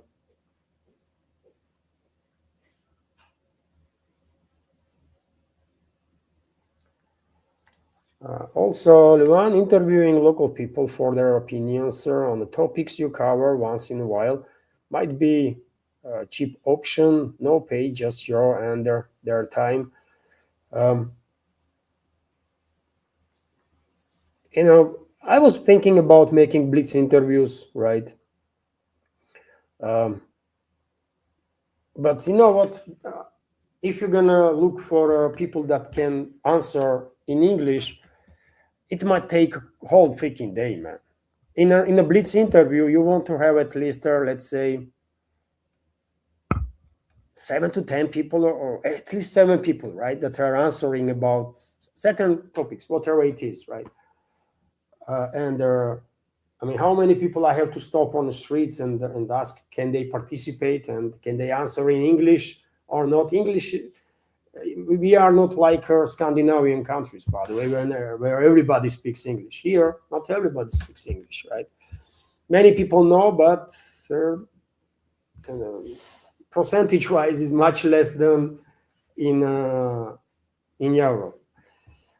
So therefore, it will take time until you will find someone that can answer in English and will have a will to participate in the program.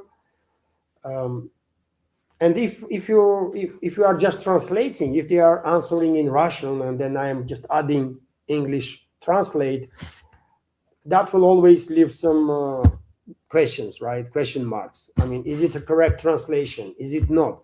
I have thought about this, right, to making blitz interviews on the streets. But yet again, some technical issues going to come up that, but the idea is good one, I think, because there are always certain topics that you can do these blitz interviews that are definitely not an indicator of anything. It's just a random number of people answering on some questions. It does not indicate anything. Just these people are thinking this way, right? But overall, you might have some understanding which direction the society might leaning, or at least certain groups of society. So these blitz interviews, can be interesting, but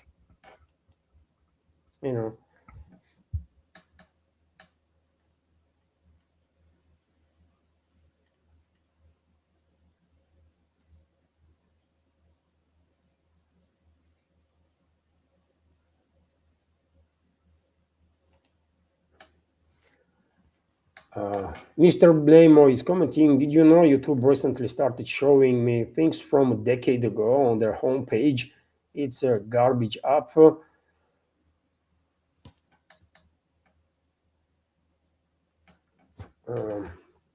Well, it's YouTube, man. It's a YouTube, right? They are putting so much orders into algorithm that algorithm is crashing every now and then. Literally, I don't know if you were online, Mr. Blamo, but literally about like a week ago, 10 days ago, during the entire stream, YouTube was showing just maximum 20, 30 people online. Quite often number was dropping to 1, 2, 5. And after live stream end, there was a 300 likes on the video. So algorithm just crashed.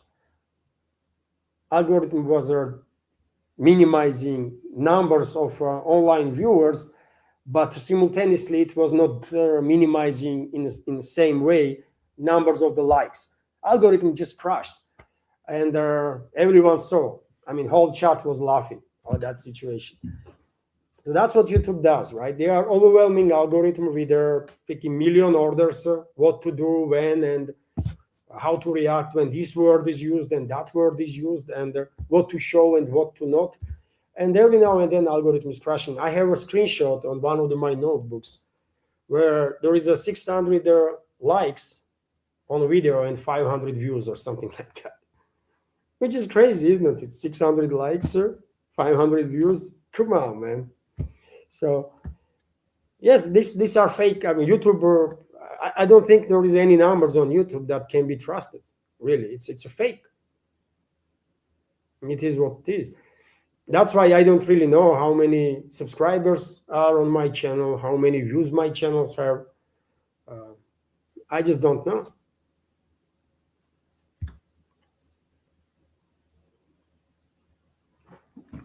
Thank you for sharing. And that's interesting. Nidish Kumar is commenting, one breaking news, 2 US nationals detained in Kashmir. Wow, that's interesting.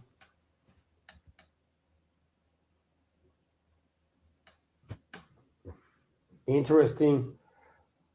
Just recently, US citizen and Ukrainian citizens were detained in Myanmar, isn't it? They were engaged in local anti-governmental terrorist activity, right? They were sending in drones and all that kind of stuff. I was a bit surprised, by the way, with that move of Indian security services. And now this information, um, I don't know, man. What are they planning? Probably that those ones that were detained in regards to Myanmar, of course, were CIA operation, of course. And are these two individuals also linked to some CIA dodgy stuff? That would be interesting. And this is a Kashmir, right? Extremely uh, complex area where any provocation might lead to massive escalation, isn't it? Thank you for sharing, Nidish, and also Nidish is commenting. Do you think IRGC fragmented as they give permission to our ships and others fired it upon? Yes, yes, I think so. This this mosaic defense probably does makes it more difficult to communicate with each other, right? And that's why reports are that when ceasefire was agreed, some Iranian formations were still firing drones and missiles, still launching because they just did not knew that ceasefire was reached. So yes, this fragmentation probably will cause certain issues, and I think that was the case. Probably that was the case with the Indian vessel because Indian captain in radio that I listened, Indian captain was saying that we got a permission from you, right? He was saying something along these lines that we got permission from you and you are now firing at us. So don't fire at us, we are moving back. That was their conversation, right? And the Indian captain probably was shocked. What the hell, man? What's up, man? We got permission. We are Indian, right? We are friendly, for God's sake. Don't fire at us. So yes, I think this fragmentation of the defense forces, which is very helpful in terms of retaliatory attacks, did play some role in that instance with that incident, and probably will cause quite a lot of trouble every now and then, because yet again they are like separate independent entities, not really independent, but separate entities with their own plans, their own tasks, and the central command is communication with central command is loose, right? So of course it will be issue, and it is an issue for sure. It is an issue. Iranian side will try to minimize the possible negative consequences of this mosaic defense, but there are going to be some consequences nevertheless, because this is not an orthodox approach, isn't it? Usually when it comes to military security services, you have very strict centralized leadership, but exactly for reasons to maintain battle capability in case of decapitation strikes, Iran went for this mosaic defense. It proved effective for sure. It proved effective, but it will nevertheless cause some trouble for sure because of the lack of communication. Well, nevertheless, Iranian side, of course, had every right to summon their ambassador and to express, protest with this in regards to this instance. And I'm quite sure Tehran regrets that situation. I mean, Iran and India, they're friendly nations, so they will sort it out, of course.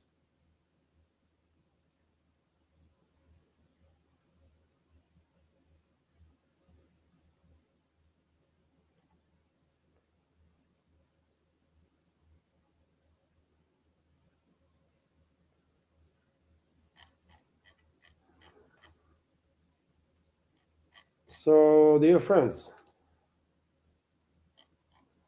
let's uh, let's finalize this live stream on that. Let's finalize this live stream on that. Um, it's 2.5 hours. 2.5 hours. We had a good chat, isn't it? Let's finalize on that. And when it comes to next week's schedule, I will try to continue with same approach. First, um, first update goes for Patreon and Boosty, and short clip will be published on YouTube and Rumble as advertising, let's say. Then it's at 3 p.m. first live stream during the weekdays. At 3 p.m. first live stream, and if there is important, interesting updates at 9 p.m. Moscow time, second live stream, and that's it until weekend. On weekends, it's a one live stream Saturday if I don't have day off, and one live stream on Sunday. Usually 3 p.m., but today I could not make it 3 p.m., so I started at 5. Okay, dear friends, this is it for now. Thank you very much for your time, for your attention, for your support. Scooby, thank you very much for your super chats and for sharing opinion. Many thanks to everybody who supported and continues to support. Have a wonderful day and take care. See you tomorrow.